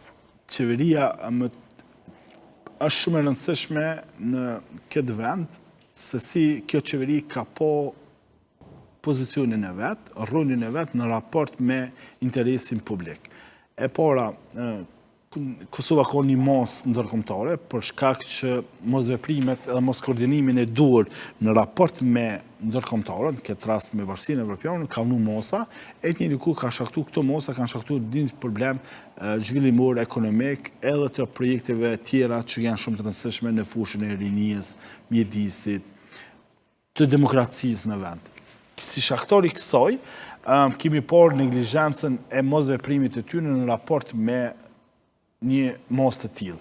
E çka më e keqja që orientimin e buxhetit, ju e keni vërejtur që një kohë zoti Morati është ndje shumë krenar që në buxhetin e Republikës Kosovës kemi kaq milion euro, kemi grumbulluar, por format e realizimit të atyre parave në buxhet, në projektet konkrete, ka munguar një çështje të tillë. Do të thonë se kanë bërë vetëm grumbullim të buxhetit, ndërkaq nuk ka pasur por jo të realizimit të ato projekte. Domthonë, me vetë një të moshuar në Republikën e Kosovës, pavarësisht se çfarë zone mund të jetë, ai mund të tregon shumë thjesht me një praktikë pa pos ndonjë studim të ti, apo ndonjë pregaditje të ti, sepse ai do të kishte treguar nëse parat rrin dëmi është shumë i madh se sa do të shtinte ato në ndonjë projekt konkret apo ndonjë shumë projekte me të cilën ka nevojë Kosova. Kosova është në një gjendje jashtëzakonisht alarmante në zhvillimin ekonomik.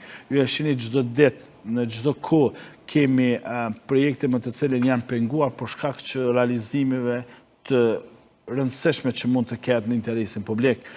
Mos flasim për infrastrukturën rrugore me të cilën nuk kemi pa ndonjë zhvillim të mirë, format e aplikacioneve të ndryshme që zhvillojnë ekonomien, projektet me të cilën janë shumë të rëndësishme për rinien, kulturën, sportin, e mos flasim për aspektin shkencor që me të cilën nuk janë ndarë mjetet të dëshirueshme apo të mjaftueshme për të zhvilluar shoqërinë tonë, kurse ne në buxhetin e Republikës Kosovës kemi një vlerë të lartë.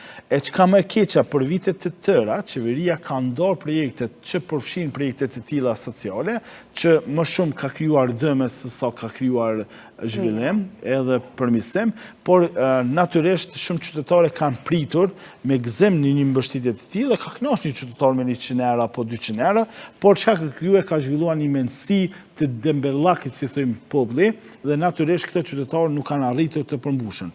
A besoni që është mirë vetëm me politika sociale? Jo, nuk ka pos politika sociale në këtë rast, sepse nganjëherë po përmendë politika sociale. Këtu janë aktivitete që ka përmbushur me një periudhë një javore në aspektin social, por jo ndonjë projekt konkret që ta fokusojnë. Do më thonë, ne ende nuk kemi të ndarë projekte apo këtë buxheton në shërbime sociale. Do më thonë, ne në Kosovë nuk kemi shërbime sociale që ofrojnë ose që jepin ndihmë organizata të specializuar për të krijuar shërbime sociale. Për shembull, kemi Hendikosën, Hendiferin, shumë organizata persona me aftësi të kufizuar, organizata të verbër, që ata me nxit që i ekzistojnë si organizata, me nxit që paguajnë selitë e tyre, zyret e tyre për të krijuar shërbime, edhe pse mbështeten shumë nga sektore të ndryshme, nga fonde të ndryshme, por nuk kemi ndonjë fond konkret që mbështesin me një fond veçantë për këto që proklamohen vetëm në ditat e tyre që janë. Por kja është e ka gjithë një kategori shoqërore që nuk ka njohuri, edhe ne si shoqëri nuk kemi shumë informacione për shërbime sociale, edhe ato që kanë informacione kanë hallet të tjera, kështu që kja është një farë punë e heshtur në një shoqëri të tonë, e që në fakt ne si kategori shoqërore duhet të luftojmë të jemi zëm aktiv për të mbështetur këtë kategori. Por fati keq i jo një shoqërisë tonë që kur të jepni më një anë që thojmë populli, atëherë të keni gjatë pikpamje, po e harrojmë një kategori shumë e rëndësishme. Unë nga njerë i baj pyetje shumë zyrtarëve publik, i thamë, çka ata që nuk punojnë fare, që nuk kanë tyre fare nga shteti apo nga një kompani, kanë vetë iniciativë të tillë, për shembull, buqit, domthonë ata kanë mekanizmat të vetë, e mojnë jetë të tyre.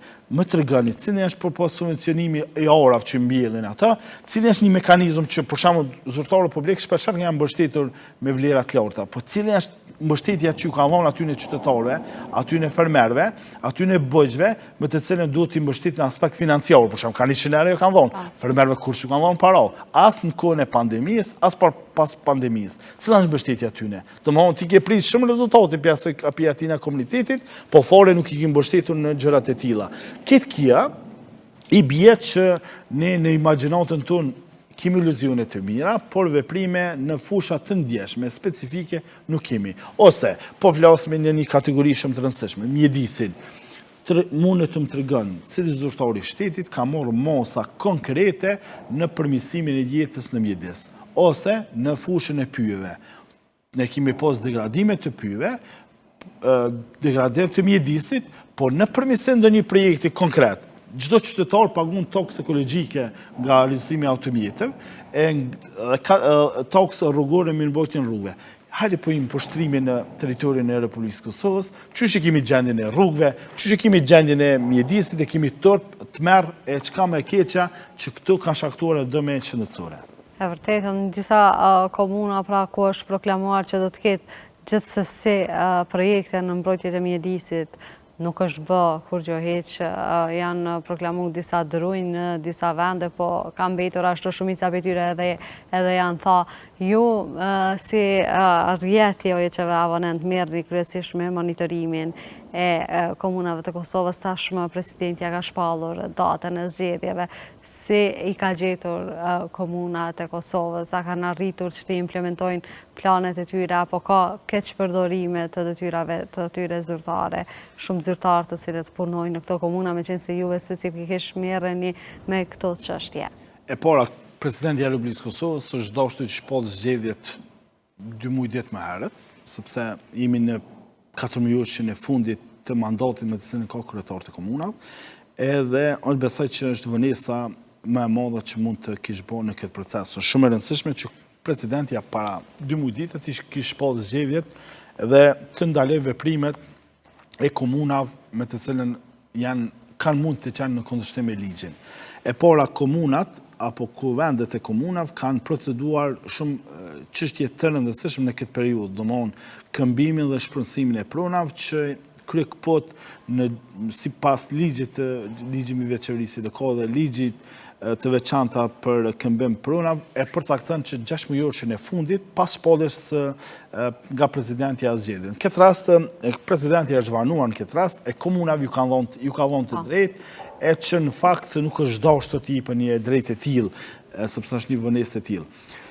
Shumica kryetarëve të komunave planifikojnë edhe menaxhojnë situatën e përfundimit të mandatit për ata kryetarë me të cilën vazhdojnë të janë kandidat ose rikandidat për atë mandat me të cilën dëshirojnë të marrin.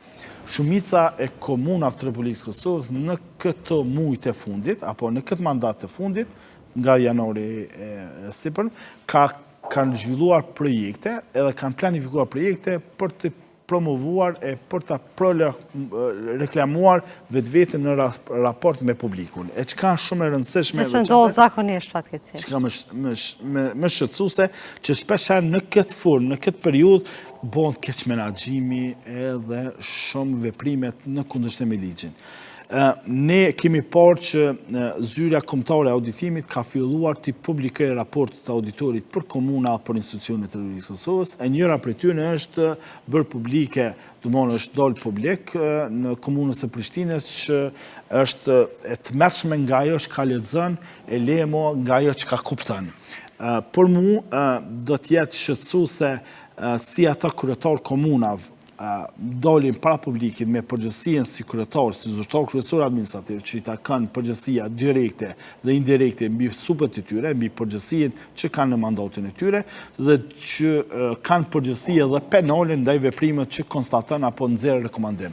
Po flasmi për disa prej komunave, e këtë rast për marrë shembull komunën e Prishtinës, sepse këtyre ditëve apo mbrëm kanë dalë shumë publikime që kanë nxjerr pa rekomandimet e zyrës kombëtare të auditimit me shumë shkelje e me çështje të veçanta që e rrezikon integritetin e një institucionit e që e rrezikon edhe pikpamjen e ligjit.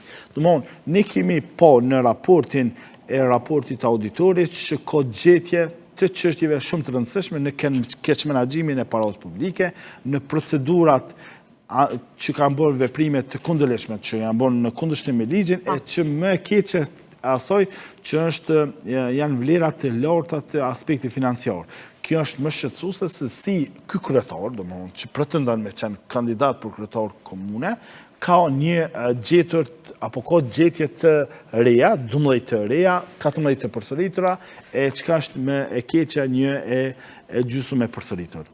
Një gjendje goxha e rëndë pra në komunën e Prishtinës, e pret edhe në mandatin e ardhshëm, a beson që do të ketë përmirësime në rast se edhe vjen dikush tjetër, a mund t'i kamufloj të gjitha këto dëmet që janë bërë Prishtinës?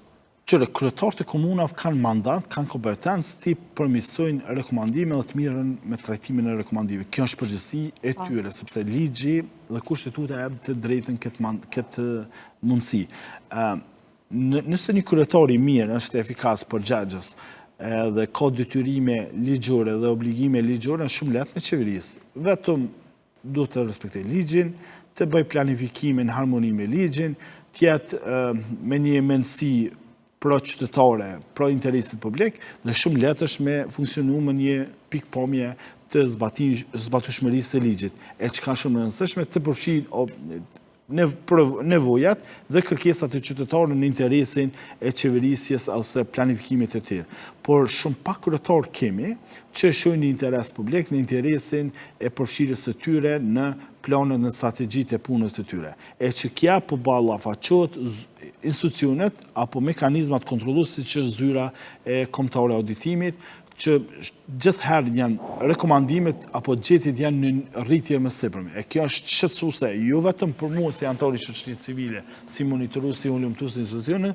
po është rrezik potencialisht edhe për mekanizma të tjerë, edhe për sistemin e drejtësisë që janë ndjekës të veprave penale, e natyrisht edhe për ata të cilët janë përgjegjës për ruajtjen e buxhetit në këtë rast të dikasterët të veçanta që e menaxhojnë dhe e kontrollojnë aspektin financiar.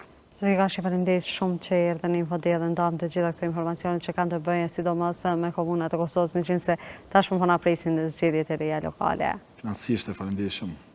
Ne vetëm ndërroa shikues do kthehemi për të folur në lidhje me gjendjen ekonomike në vend. U kthejmë në studio për të folur në lidhje me marrëdhëniet ndërkombëtare si edhe për protestën e cila do të mbahet nesër nga ana e bizneseve në vend. Me mua është Fadil Miftari. Zoti Miftari, faleminderit shumë që pranoi. Faleminderit shumë për ftesën. Neve pam sot se do të vazhdoj me protestën e radhës së bizneseve, pam një protestë e cila kishte të bënte me bllokimin e disa zonave të Prishtinës, po nesër tha se do të mbahet në sheshin Skënderbej. A pritni ndonjë pjesëmarrje të madhe të bizneseve në këtë protestë, duke ditur dëmet që do të shkaktohet në daljen e tregtë të lirë? Që është e vërteta, para se të them apres, unë do të thëmë se do duhet të ketë pjesëmarrës masiv në këtë protest, për shkak se kjo protest është një reflektimi i pakënaqësisë të bizneseve, le të themi jo vetëm të bizneseve, se këtu po tingëllon sikur vetëm bizneset po atakohen. Mirë po në rastin konkret këtu nuk po atakohen vetëm bizneset, po atakohet edhe qytetarit, dhe manë se cili prej neve që jemi pjesë e kësaj shoqërie, për shkak se kur kompanijit biznesore ballafaqohen me situata të manë kësaj natyres, që nuk është e lehtë, është tepër sfiduese, dhe manë që përshtaten me një format të tillë të furnizimet me energji dhe detyrimisht ajo kjo situatë është e rrezikshme për mundësinë e falimentimit të kompanive.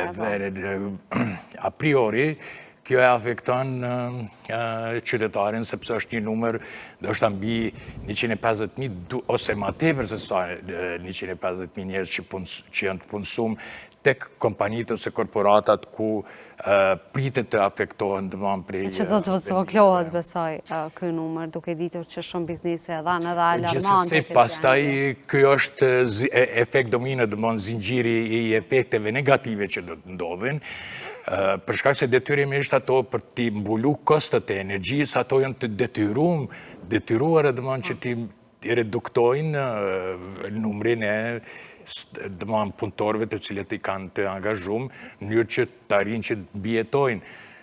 Ndoshta dikush edhe mund të mbijetojë mirë, po potencialisht shumica do të jenë dëman të rrezikuara që mund të falimentojnë, nëse jo në këtë vit, mirë po vitet e ardhshme do të jetë sfidë jashtëzakonisht e madhe.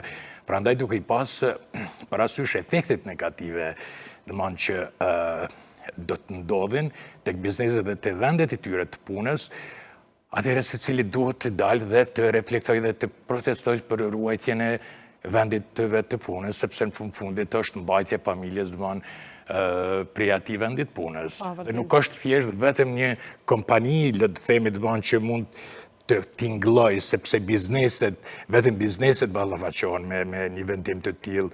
Unë nuk mendoj ashtu, se cili prej neve do të ballafaqohemi me një situatë të tillë dhe me një krizë të tillë që jo potencialisht, po është jashtëzakonisht e mundshme që do të ndodhë në një periudhë pas 6 muajve e ma bonë. Mi po, pse nuk u marrën provojat e rajonit?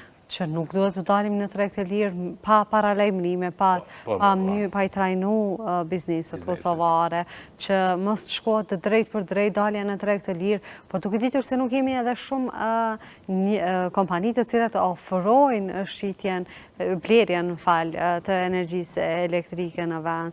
Pra po favorizohet vetëm një kompani e caktuar, ndërka që po dëmtohen bizneset kosovare. E thatë një diçka shumë të vërtet, pse nuk ka ndodhë, për shembull, pas hapi një diçka e tillë, ose në fakt mund të ndodhë shtetet normale, shoqëritë normale, ndodhë e shohin si të domosdoshme një veprim të tillë dhe pastaj krijojnë strategji të që t'i lehtësojnë mbarvajtjen e punës së bizneseve, ose në rastet të caktuara se cili do që atakohet nga ai vendim, ose që mund të preket, ose në rastin konkret që preket. Dhe realisht kjo vendim është marrë pa një strategji përcjellëse, e mos të flasim për capacity building që do të duhej zëre dhe mekanizmat të tjerë që të bashkëpunojnë dhe që të informojnë, që të tregojnë se cilat janë kanalet, cilat janë mundësit, ma adekuate që ta menaxhojnë në mënyrën sa më të mirë.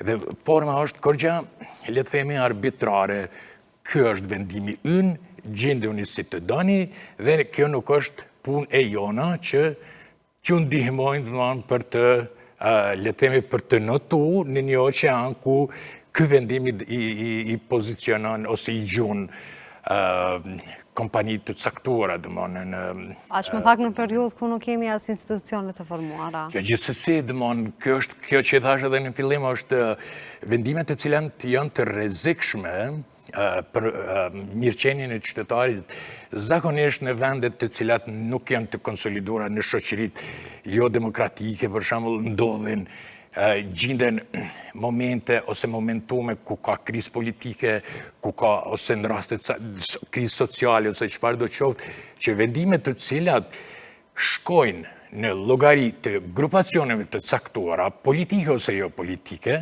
dhe që merren vendime të tilla që mos të arrit ose që askush mos të mbaj përgjegjësinë ose rastet konkrete që qeveritë mos të mbajnë përgjegjësinë kryesore për vendimet të tilla. Në fakt në Evropë, një diçka e tillë nuk do ose nuk ka ndodhur, të paktën nuk e kam pa, që merren vendime të tilla dhe pastaj qeveritë tërhiqen prej përgjegjësisë, jo prej vendimit, se këtu kemi të bëjmë diçka se prej vendimit nuk janë të riq, në një formë janë të tërhequra ose silent, të pushu nga përgjegjësia. Le të kaloj kjo fazë, kjo furtunë, ndodh çka ndodh dhe pastaj deri në një hap ku mund të rikthehemi ose mund të konstituohemi si institucione. Edhe kjo është një logjik, një mentalitet këgja i vrasht, për shkak se qeveritë zakonisht marrin vendime dhe ju shërbejnë qytetarëve, ju shërbejnë bizneseve dhe secili në fundit qeveritë funksionojnë me taksapaguesit kryesor në këtë shtet, në këtë vend, janë çdo bizneset të cilat po rrezikojnë sepse disa janë edhe korporata këgja gjigande. A ke pa një farë armiqësie, një mënyrë jo të mirë të qasjes? Po, kjo absolutisht duket, absolutisht kjo duket se ekziston. Atje u tha se koha barikadave ka kaluar nga vetë zoti. Me një fjalor jashtëzakonisht arrogant dhe fyes, le të themi, sepse nuk ka kohë të barikadave dhe nuk ka pas në fakt as në kaluarën kohë të barikadave, se ne jetojmë në këtë vend e dim barikadat ndodhin për një periudhë të caktuar dhe heqen për një periudhë të caktuar, po nuk mund ti krahasosh me kohë sepse ne e dim ku është aludimi, sepse kohë të barikadave nuk ka qenë as atëherë, mirë po e kanë ndodhur sepse nuk mund të themi se po ajo ka qenë kohë e barikadave, se nëse ju thua ajo ka qenë kohë e barikadave, atëherë ti e ke legalizuar, po kur e ke legalizuar sepse ka qenë kohë e tyre. Nuk ka kohë të barikadave dhe nuk duhet të ketë, mirë po njerëzit kanë të drejtë me protestua me barikada o me dhe, ose çka do të qoftë format të cilat i zgjedhin. Gjë që kemi pa neve jashtëzakonisht shumë në kohën kur lëvizja Vetëvendosje ishte në opozit, kur atëherë kur protestonte për gjërat të cilat ata ishin në të dëmt të vendit. Do kisha dalë në fushën ku ti vetë e ke tëndën edhe ku ti më shumë do të na jepshe edhe më shumë një ori që ka të bëjë me marrëdhëniet ndërkombëtare, si e keni pa juve Kosovën në këto 4 vite të qeverisjes Kurti në raport me marrëdhëniet ndërkombëtare, a ka ftofje të marrëdhënieve ndërkombëtare, duke ditur gjendjen të cilën shpesh herë e kemi pa edhe nëpër media dhe më saktësisht jemi në sanksione. Po, fatkeqësisht jemi në sanksione, të thonë, masat e BE-s ato nuk janë gjë tjetër përveç sanksionet.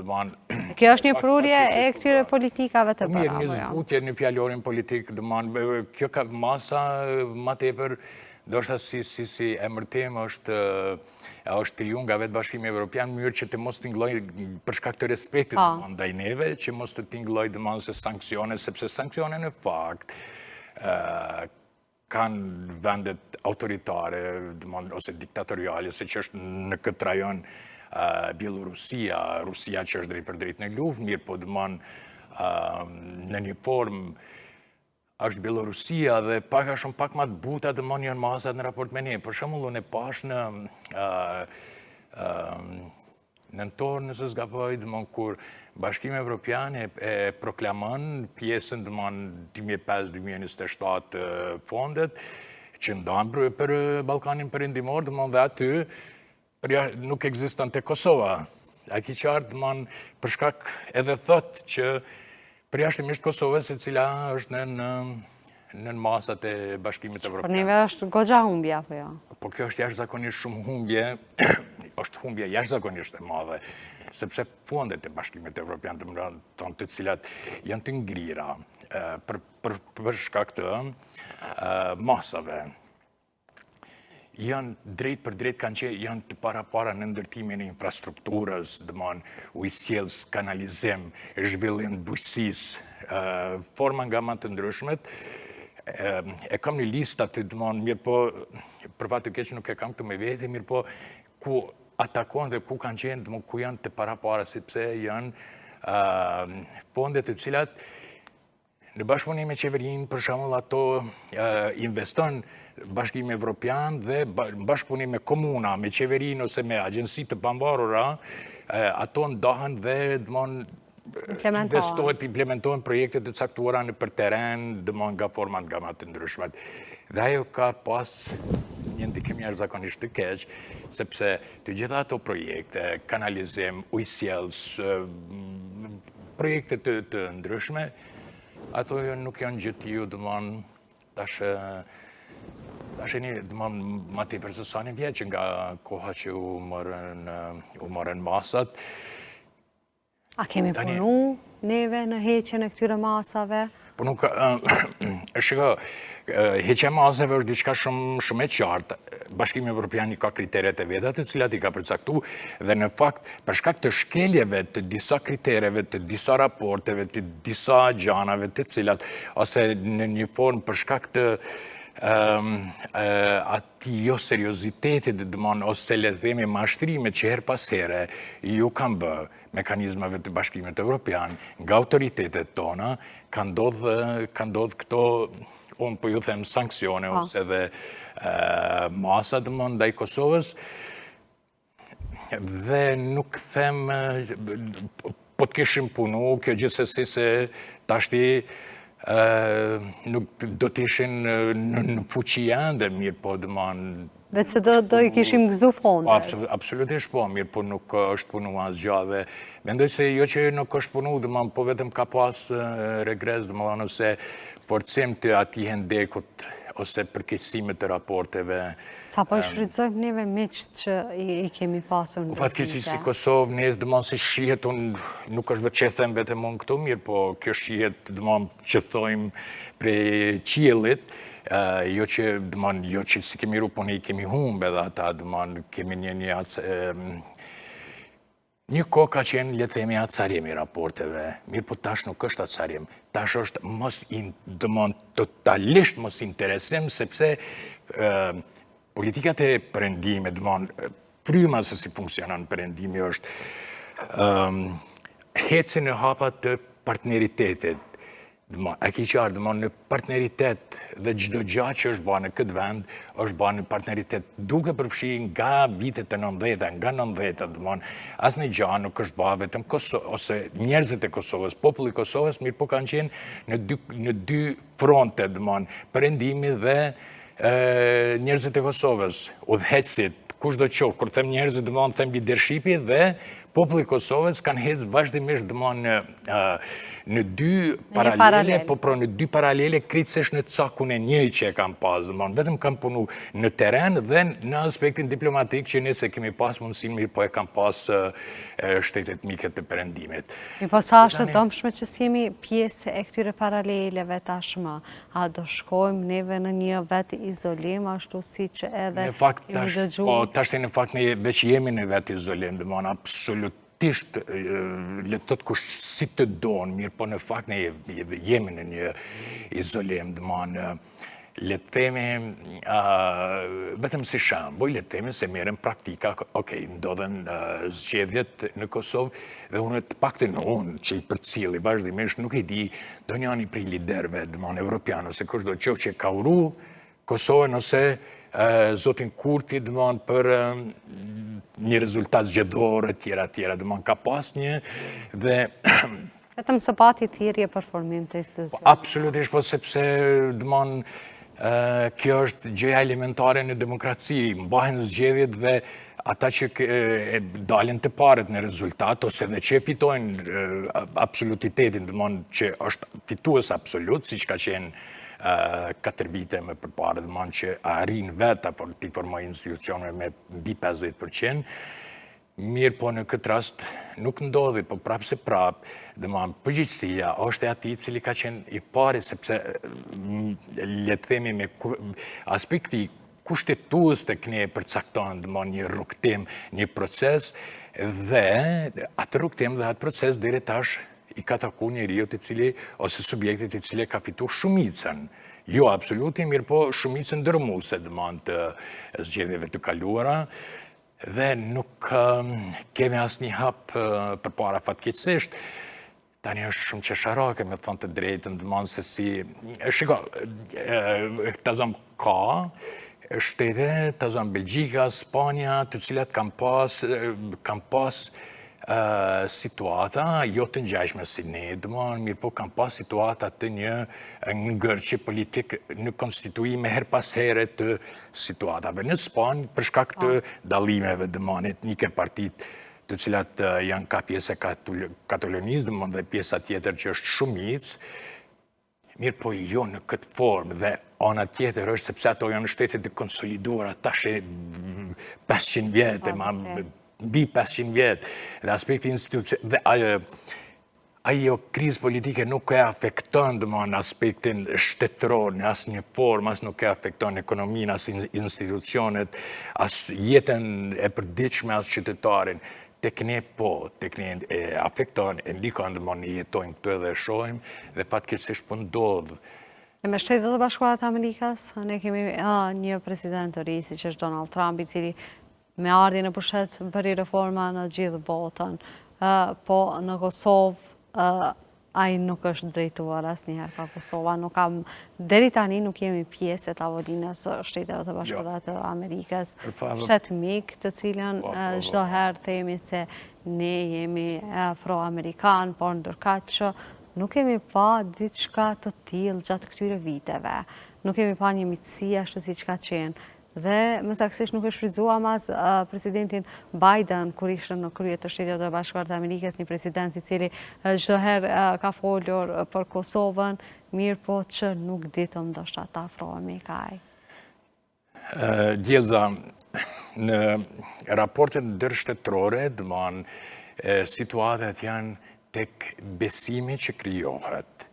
Dhe besimi është jashtëzakonisht i rëndësishëm, le të themi edhe kushtimisht në jetën reale, kur dy miq kanë besim të ndërsjell njëri me tjetrin, ajo miqësi do të vazhdojë, nuk mirë po në momentin kur besimi luhatet, ose edhe shkatërrohet, sepse gjana të cilat nuk shkojnë në partneritet dhe në dy interesat e njëjta, dëmonë se si kanë ndodhur tradicionalisht me vite mes Kosovës dhe Shteteve të Bashkuara, atëherë kemi një situatë, çfarë kemi sot, e cila në fakt po duket se në kokën e askujt në shtëpinë e bardhë ne nuk ekzistojmë. Në këtë kompeticion të shtëpisë së bardhë, çfarë është, le të themi nuk është që kanë shprehë ndonjë interes dhe që është e vërteta, kësaj i kanë parapri zinxhir zhvillimesh në të kaluarën. Ju e përmendet edhe presidentin Biden. Ai është një mjek jashtëzakonisht i madh i Kosovës. Mirë po, edhe mjeqt kanë ndonjëherë kërkesat e tyre për shkak se në rrafshin ndërkombëtar ka efekte, një partner si që është Kosova, një vend i vogël që u kriju dhe u ndihmu jashtëzakonisht ose që i priu themelimit këtij shteti, Shtetet Bashkuara, dhe ata pastaj e kanë shumë herë ju ndodhë që ata duhet t'i përdorin ato, le të themi, letra diplomatike në për shtetet në arenën ndërkombëtare, në grupacione tjera, në grupe ose rrjetet të tjera, si Kosova një vend i suksesshëm ose partneriteti ynë me ta po funksionon dhe ata kanë bë këtë, dhe ky zinxhir mandej i partneritetit u prish dhe nuk funksionoi. Dhe sot, normal, ato janë shtetet mëdha, shumica jo vetëm Shtetet Bashkuara, po edhe shumica e vendet të Bashkimit Evropian, individualisht ose si komponente të Bashkimit Evropian, ma tepër na duhen neve ato se sa le të themi ne atyre, prandaj nga ana jonë duhet jetë një qasje shumë ma serioze, në mënyrë që proceset të rikthehen, që është shumë probleme, sepse në marrëdhënie ndërkombëtare kur pishet një raport, një besim, është shumë punë e madhe që duhet bëhet që të vije, ndoshta jo gjithmonë në nivelin e njëjtë të besimit dhe partneritetit. Paktën të kemi afrime. Dhe po, absolutisht dhe asë që duket që po punohet në atë dritem. Neve urojmë që marrjen e qeverisë të konstituar të Kuvendit të Kosovës, e cila po pritet tashmë nisër seanca e ardhshme, të jenë në plan marrëdhënie të ndërkombëtare dhe të shkohet sa më përpara vendi jo në arenën ndërkombëtare. Zoti Miftari, shumë faleminderit që erdhe në Infodea dhe ndam të gjitha këto informacione. Nëse ke diçka më shumë? Jo, Djeza, faleminderit shumë, dhe unë uroj me thonë të drejtin në radhë parë, se gjithsesi sa është e rëndësishme konstituimi dhe është e rëndësishme zhvillimi brenda për brenda këtu, zhvillimi i mirëqenies së qytetarit është paq, ndoshta ka një herë edhe më e rëndësishme përmirësimi i raporteve me Perëndimin, sepse ne jemi shoqëri shumë e vogël pa i pas partnerët ata të cilët i kemi pasur. Ata që na kanë mbajtur gjallë gjatë gjithë kësaj kohe. Faleminderit shumë. Faleminderit për juve shumë dhe të uroj shumë punë mbarë. E neve të ndëruar shikues të Infodis, do kthehemi në studio për të folur në lidhje me gjendjen Ukrainë-Rusi, ku Rusia edhe këtë herë ka sulmuar Ukrainën me dronë gjatë natës së djeshme. U kthejmë në studio për të folur në lidhje me luftën e cila po ndodh në Ukrainë. Fatkeqësisht ka pasur sulme me dronë nga ana e Rusisë edhe këto 2 netët e fundit, ku edhe presidenti i Ukrainës edhe një herë u bëri thirrje për veprime konkrete nga Shtetet e Bashkuara të Amerikës dhe Evropa për të ndalur sulmet ruse. Ai tha se është rëndësishme që përgjigjet sulmeve ruse dhe më të heshtë bota, krahasëshi kësaj lufte e cila po bëhet edhe më mizore, po për këto dhe shumë çështje të tjera që kanë të bëjnë me marrëdhëniet ndërkombëtare dhe me luftat të cilat po ndodhin në botë. Me mua në studio është Lutfi Biladhi, njohësi i çështjeve ndërkombëtare. Zoti Biladhi, faleminderit shumë që pranuat që t'jeni pjesë Infodis. Faleminderit, është kënaqësi. Ne e bëm një hyrje, treguam pak a shumë se çka do flasim, pra Rusia po vazhdon ende që të bëj sulmet në Ukrainë. Pse nuk po kemi një reagim më konkret nga Shtetet e Bashkuara të Amerikës dhe nga Evropa që kjo luftë ndalet, meqense po bëhet thirrje edhe nga vetë kryeministri atje? Po Zelenski ka shprehur sot një shqetësim, mund të them me drejtë, sepse nuk kem një veprim konkret. Fjallin e ka ma shumë të Amerikan, thëmë drejten, të presidenti Amerikan, i cilin në një farë mënyrë ndoshta gjatë bisedës së të dielës, gjatë kohës kur u kry operacioni Rjeti Manimangës, mbi 5 baza ajrore ruse, ku ka stacionuar edhe ku ka bërthamore. Mirë po të pulevët e tyre 95 që dhe 22 u goditën, dhe më thëmë një operacion spektakular i SBU-s ukrainase. Telefonata ka të reguar që Trumpi thot kjarë që Putini do hakmiret. Dhe një farë mënyre... Dhe që filloj hakmirja? Jo, një farë mënyre kë shprehet që pasaj një përëndësim tjetër, në mediumet amerikane shprehet që ka provokuar Zelenski. Dhe një farë mënyre mund të thëmë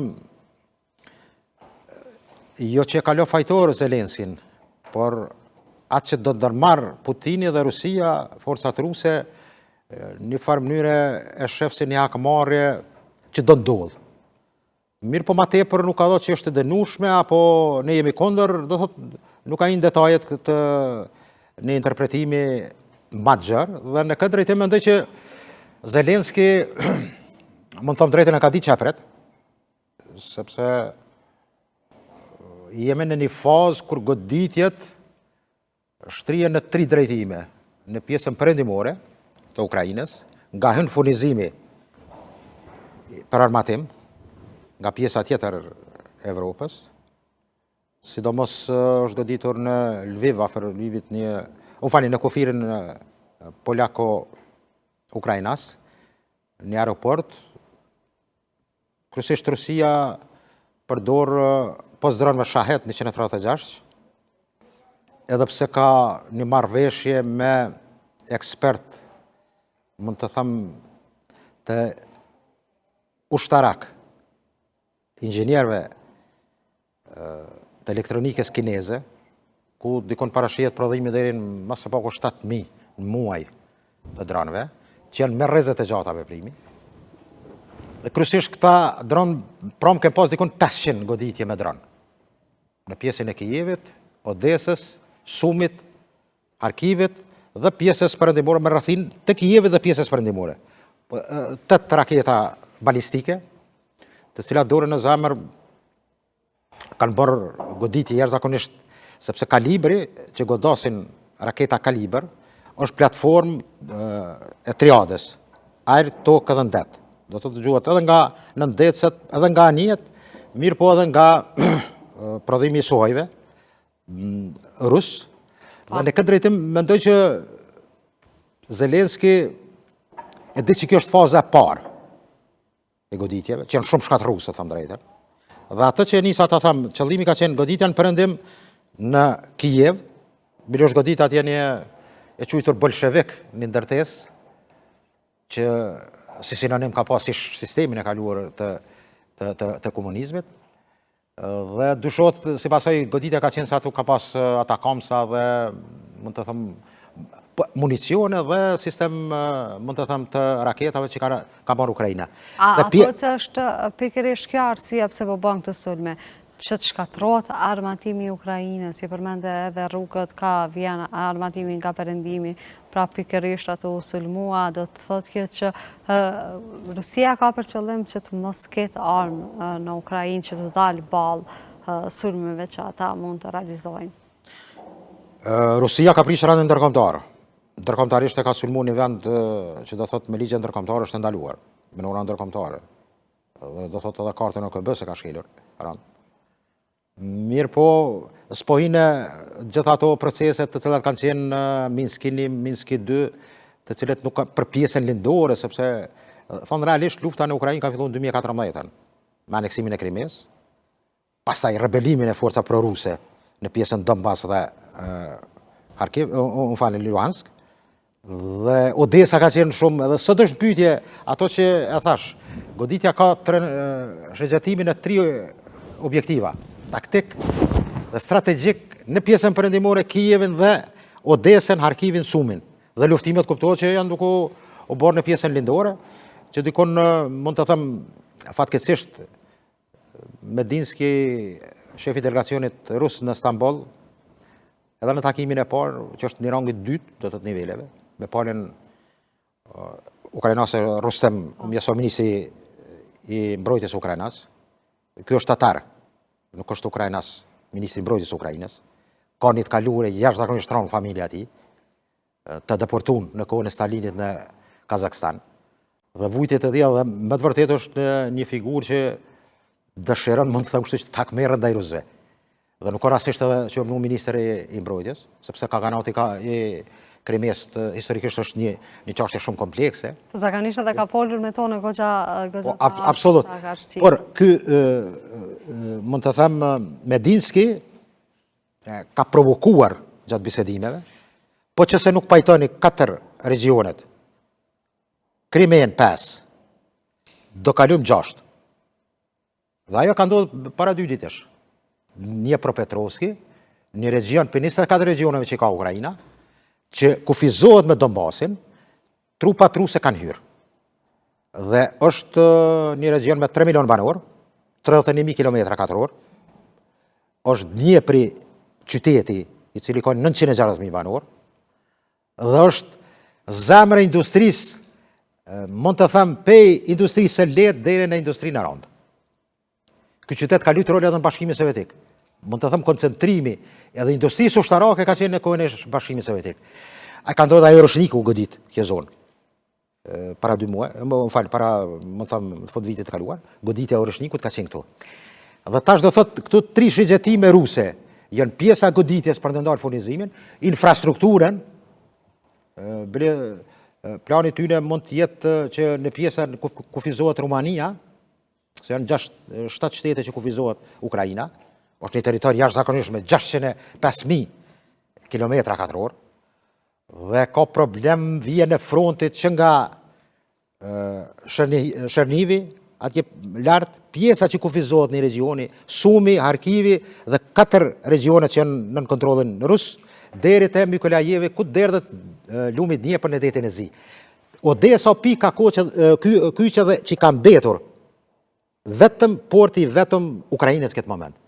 Dhe mendoj që tjera janë në monitorim rus. Po, monitorim rus dhe jo, pjesa monitorimit rus është duket edhe me unit edhe komcek, dikon sa territori i Bullgarisë ka të që sot e kontrollon Rusia. Do thotë hyn dikon 110.000 km2. Do thotë është një sipërfaqe bukur e madhe. Por për me ikur aspektit militarist, mendoj në çështjen atë që kërkon Zelenski, evropianët janë ata të cilët e furnizojnë, e përkrahajnë, ka instruksione, sidomos anglezët, po dhe gjermanë po ashtu. Dhe ky mbati për shigjetimin e ka pas të ajo që nuk po bën asgjë në këtë drejtim për sjelljen e paqes në Ukrainë, e ka pas tek presidenti amerikan. Pra, e gjithë syt janë ka shëbaat, pra ndihma që duhet vjen nga po ndërka që Shtetet Bashkuara të Amerikës nuk është që, po marrin edhe shumë veprime. Vazhdon bota të përballet edhe me lufta tjera, siç është ajo në Gaza, dhe nuk është që kemi ndonjë veprim konkret që të ndalen këto luftra. Por raketa Tantish Shahed 136 që në kohën e Bidenit janë aprovu, më duket që ka pas një koketim në Kongres për dërgim, sepse duhet mirët viza ndonjëherë në Kongresin Amerikan, jo ndonjëherë, por që është ligjore tyre. Mendoj një numër shumë i madh që do të ishin shumë efektive për të ndalur dronet rus, kanë shkuar në lindjet afërt. Do thotë destinacioni tyre, bile mund të them, janë shumë të kushtueshëm. Mos gaboj $39.000 kushton një raket e tillë. Bikon është folur për shifër jashtëzakonisht madhe, mes 100.000 copëve. Por që do të ishte edhe koste për ukrainasit. Shahedi kushton $3.000 deri në $7.000. Do thotë raporti një rakete e tillë me një dëmtim të një Shahedi 136 ka qenë, mund të thëmë, ajo që kështë mujtë të neutralizoj në ajrë këtë flot të tilë. A mos kemi të sulme që pamë? Thëmë drejten, edhe Ukrajina se të kanë goditje, edhe në Moskë, por në Bërjanski, Kursk, Volgograd. Po krasuar në ato ruse? Jo, thonë drejten Ukrajina se edhe me operacionin Rjeti Manimongës, për shembull, ka qenë mjaft efektiv një organizimi cili, mund të thëmë drejten, Rusine ka ngëditur mu në zemrën e saj. 4700 kilometra, dhe thot hyrja, sepse distanca jo, po kanë hyrë grupet ukrajnase, 10 kilometrë është FPV-ja e ati dronit, dhe eksplozivin duket 600 gjys kilogrami. Mirë po, domi është i madhë.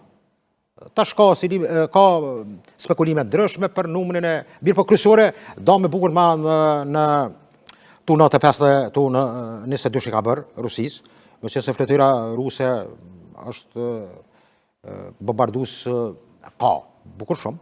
Por, goditja atil dhe thët ka qenë e dhemshme për rust. Para 2 ditësh ka qenë edhe një sabotar dhe goditje, mund të thëmë, e dranëve, në një lokomotiv që ka bartur tanke dhe materiale tjera ushtarake. Du me thonë, ke Ukrajnasit tash kanë hyrë në teritorin, goditjet i krynë edhe në teritorin brenda Federatës Ruse. Por, ajo që ka Rusët mund të godasin edhe në ditën, unë besoj që është një plan i tyre organizun, për një kohë, mund të jetë 1 javë, 2 javë, ose 10 ditë, që mund të godasin në mënyrën, bile e ke edhe Medvedevin, po ashtu edhe Medinskin që shprehet që Oreshniku do përdoret. Oreshniku është armë që është e pandalshme. Mirë po, populata mund të thëmë, arkivi është jashtëzakonisht i prekun, dhe i godit rand, vija i rorë 30 kilometra ka me kufirin rus, dhe Sumi. Sumi do thot forcat ruse janë dykun 15 kilometra afër Sumit, qytetit, dhe 200.000 banor është ai qytet, dhe do thot kemi një luftë të ashpër në gjitha, bile mund të thëmë bromje nga ora pas mesnate, fillojnë aksionet ruse, të cilat për qëllim kanë demoralizimin, mund të thëmë, edhe të populatës, sepse goditjet janë, mund të thëmë, ato damet që sillen një goditje kur bëhet një objekti, atëherë mund pësojnë edhe ndërtesat për afër të banimit dhe populata civile. Dhe mendoj që Ukraina gjendet në një udhkryq jashtëzakonisht të rëndë. Për arsye se shifet që është interes për arritjen e paqes, dikush tenton të bëjë koncesione. Dhe këtu koncesione do të jenë të kushtueshme për Ukrainën. Po, apo bën diplomacia europiane sa duhet që kjo luftë mos shkoj deri në ato që është më e keqja? Që të mos vazhdohet edhe me tepër shkatërimi i popullatës ukrainase dhe të ndalet kjo luftë? Po të them drejtën, evropianët janë nervoz në 2 pika. Nuk janë pjesë e tavolinës, na që ka në raportet amerikano-ruse plus Ukrajina, dhe dyta ka probleme për kapacitetet e saj mbrojtëse. Do thot, Stamer, kryeministri britanik, deklaron haptas që kem nevoj edhe plus për një numër, mund të tham 7-8 nëndese me koka bërthamore, apo kalimin e triadën aer-tokë, është pak ma problematike, me që se Anglia ka koka bërthamore të B-52 bombarduze Amerikan, bazat e tyre. Mirë po, Anglia, Britania madhe si shtet, nuk ka potencial të toksor dhe aeror. Me që se francezët kanë edhe Rafalin që mund bënë bomba raketa bërthamore dhe nëndecet e tyre. Evropa gjendet para një situatë ku koncepti i saj dhe strategjia saj për krijimin e armatës së Evropës parashe ki deklarimet tash të eksponentëve Gjerman, inspektorit të lartë të Bundeswehrit Gjerman, pastaj kemi Ryte, pashtu sekretarit general i NATO-s, kapacitetet tona janë bukur largë me Rusinë. Dhe këtë është e dhëmshme, mirë po në aspektin mendoj që të një lufte frontale NATO ose vendet e Unionit Evropian me Rusin, Rusia shansat i ka minimale që me infanteri dhe me komsori ta merë Evropën. Është çështja harrune. Nuk e ka këtë mundësi. Sepse komplet, edhe pjesa aktive, edhe rezerve, edhe pjesa paraushtarake, forcat e NATO-s kanë 8.5 milion ushtarë. Rusia 3.5 milion. Do thotë është diferencë 5 milionëshe. Edhe komplet në teknologjinë nga komsoria deri në sistemin e aviacionit ajror dhe raketor, dominojnë forcat e paktit NATO. Sepse janë grumbu i vendeve, kryma Shëban, Turqinë dhe pjesë tjera do thotë mos fjalë Gjermani, Franca dhe Polini. Dhe po te çështja sa mund bëj Evropa. Evropa ka dhënë një maksimum rreth financimit. Se ndihmat kanë qenë edhe humanitare, edhe financiare, edhe ushtarake. Por problemi është që nuk guxon resurset e veta të shpenzoj.